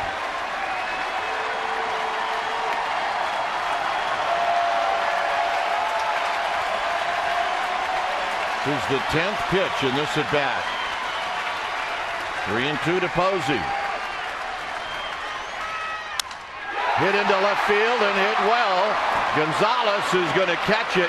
Tagging is Arias. His throw is way offline, and this game is tied. What an at bat by Buster Posey. I mean, that was one of the best battles we've seen all year. Betancourt not giving in, and Posey grinding that out to get it deep enough to the outfield to tie this bad boy up.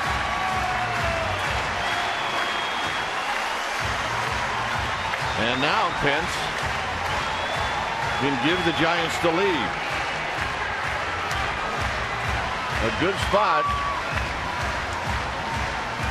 to win some people over.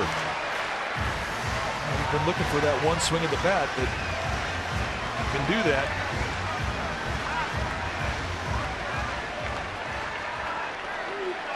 Betancourt does have a base to play with, however.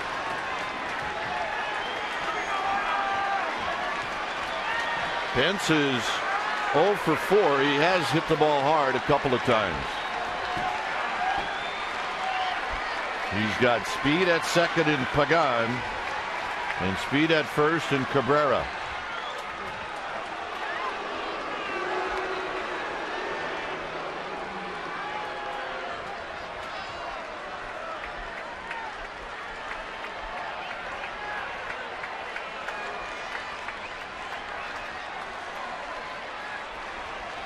So here's Pence. He's very aggressive.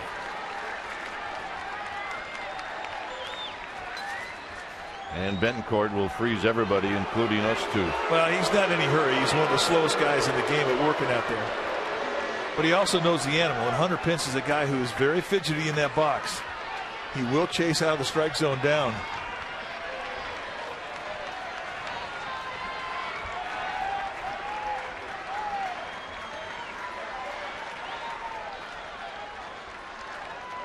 He's freezing him. Plain and simple. No question about it. I mean, he's taking way too much time. But that's his whole act right here.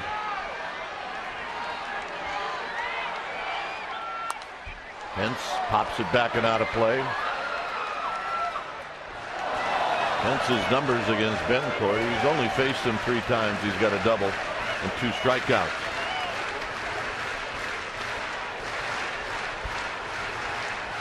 Pagan at second, Cabrera at first. The Giants have tied it up here in the 8th inning.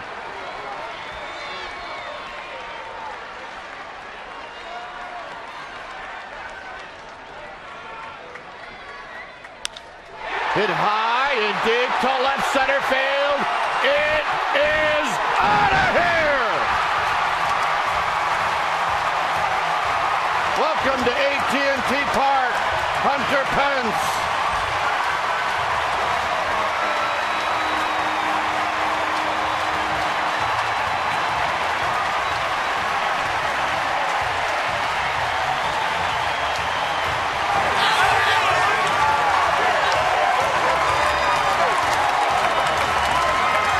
Giants lead 9-6.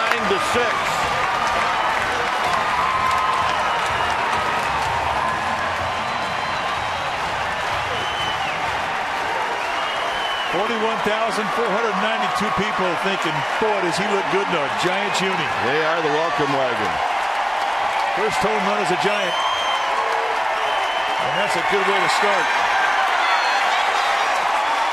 Here's Belt, and Belt takes a strike.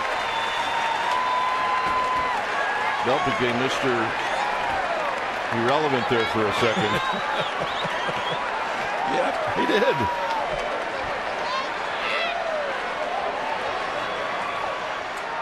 This place is still buzzing.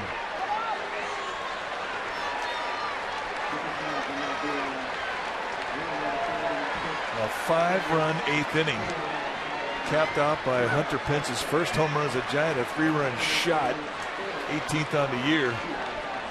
Wow. Now Bencourt came in with a 2.63 earned run average, and the Giants have just dropped a 5 spot on his ERA. Now he gets a little fastball that goes middle in, just above the knees. And the big man gets it, and you can see what it means to him. Belt into left center field. He's going to have another hit. That's his 4th hit and the 5th time he's been on base this afternoon.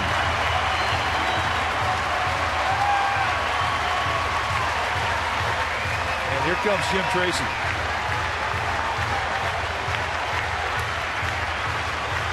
Remember, this all started on a pop-up that was lost in the sun.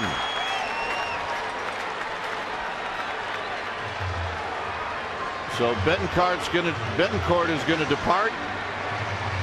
The Giants now lead 9-6.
And the new pitcher, Mike, is...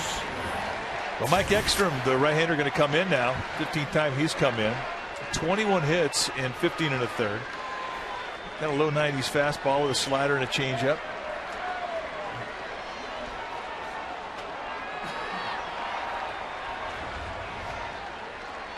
Facing Terrio, who takes a breaking ball for a strike.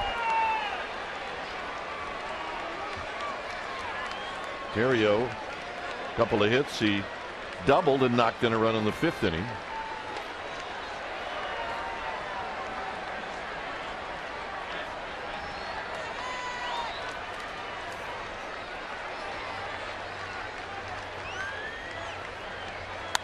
Terrio fouls it out of play, so now he's behind 0-2.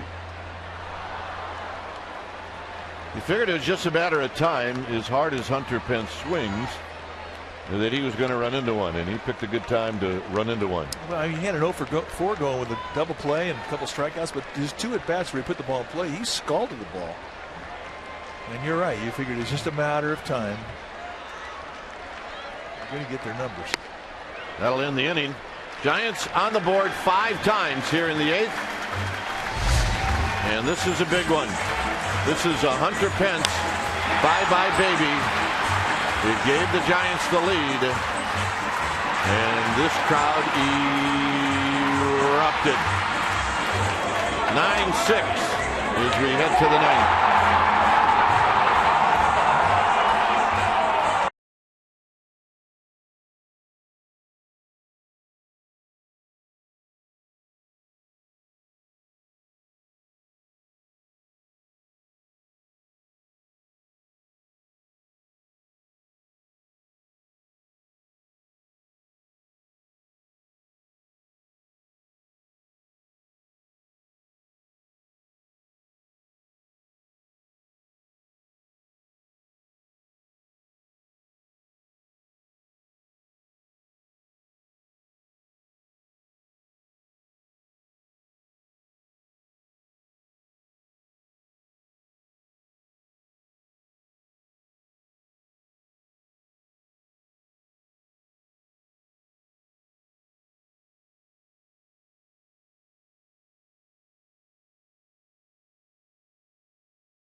And there's nothing like looking at a bunch of different shots of a big home run in the 8th inning at home.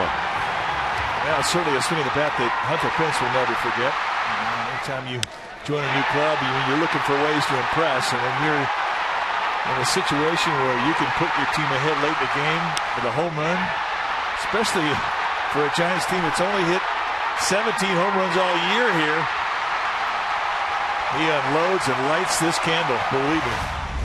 That is something he will not forget. Here's Lopez to Gonzalez. Gonzalez today is 0 for 4. You get a wonderful greeting from those folks out in the arcade. This is slowly hit. Lopez is going to grab it and take it himself. 1 out. Well, that was the play. And he was the only guy there to make that play. And make it he did. Let's take a look at his numbers. And that was going to be his only.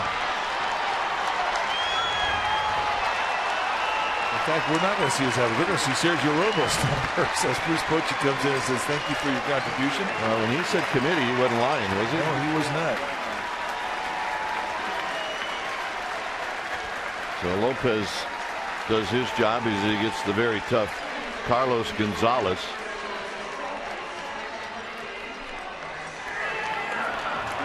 But the Giants 9 runs yesterday, 9 runs today.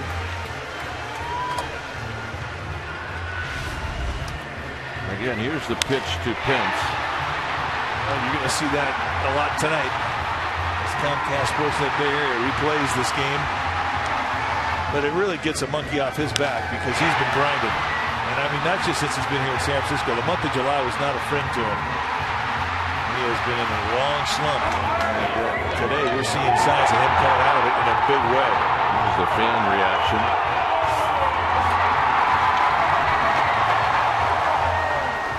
And what was the reaction like when he got back to the bench? Well, as you can imagine, a lot of athletic pats with squeezes. Well, if I'm Buster Posey, I'm taking credit for it because he wore Betancourt out, and that was a great at bat. Look, you got to give Betancourt credit too. He went right after Buster Posey. When it's time for a change, think Speedy oil change and tune-up. Your oil change, tune-up, and smog experts. And you're looking at Sergio Romo. 46th time that he has come into a game. 3-2 on the year with a 2.04 ERA. And you talk about bullpen by committee, and this is basically what you're going to see the rest of the way. Romo comes in, and as soon as he gets to the mound, Jeremy Affeldt, the lefty, starts getting loose down the Giants bullpen. Arias stays at third base, or comes in rather, and plays third base. Scudero goes to second. 0-1 to Willeen Rosario. There's Marco Scudero.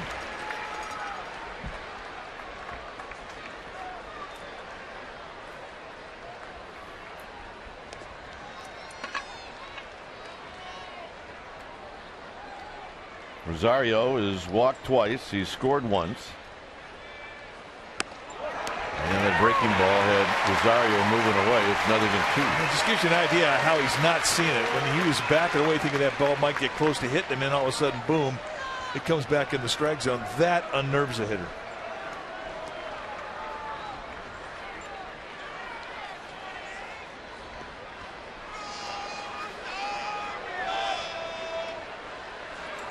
On the ground, Arias from third.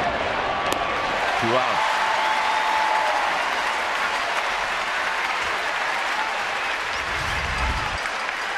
You watch him cover the inside location, a slight little turn in with his knee, and that cocks his hips, and then here comes the backside. And boy, again, we always talk about that balance where your body is right between your feet.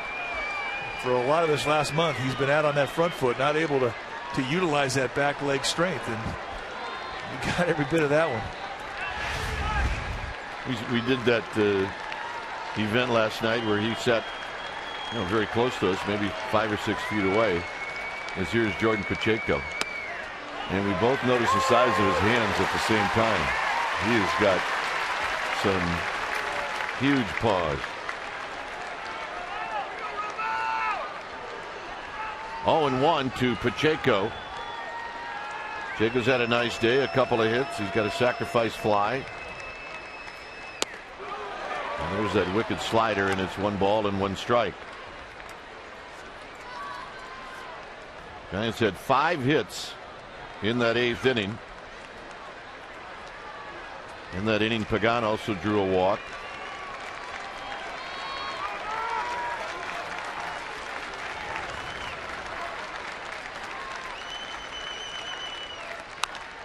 This pop-up is going to be out of play. It's 1-2. See the folks in the right center field. Well, he becomes their adopted child. And those are things that mean a lot to a player.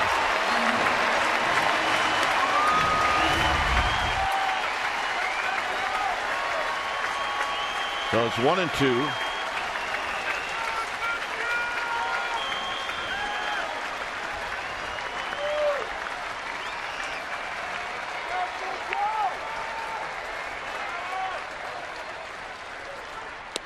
Got him, and that's the ball game. So the Giants with a 5 spot in the 8th inning beat the Colorado Rockies on a day where this game was going back and forth, and the 5 spot might ended up being the difference. Well, it really was, and it's a late win too, and that adds fuel to an August team that looks for ways to energize itself. But the 2nd day in a row now, they've scored 9 runs after getting shut out in game 1. And nobody's talking about this team can't hit anymore. The big hit today, they came out the bat of the new guy, Hunter Pence, and game on now, fellas. All right, final score, the Giants 9 and the Rockies 6.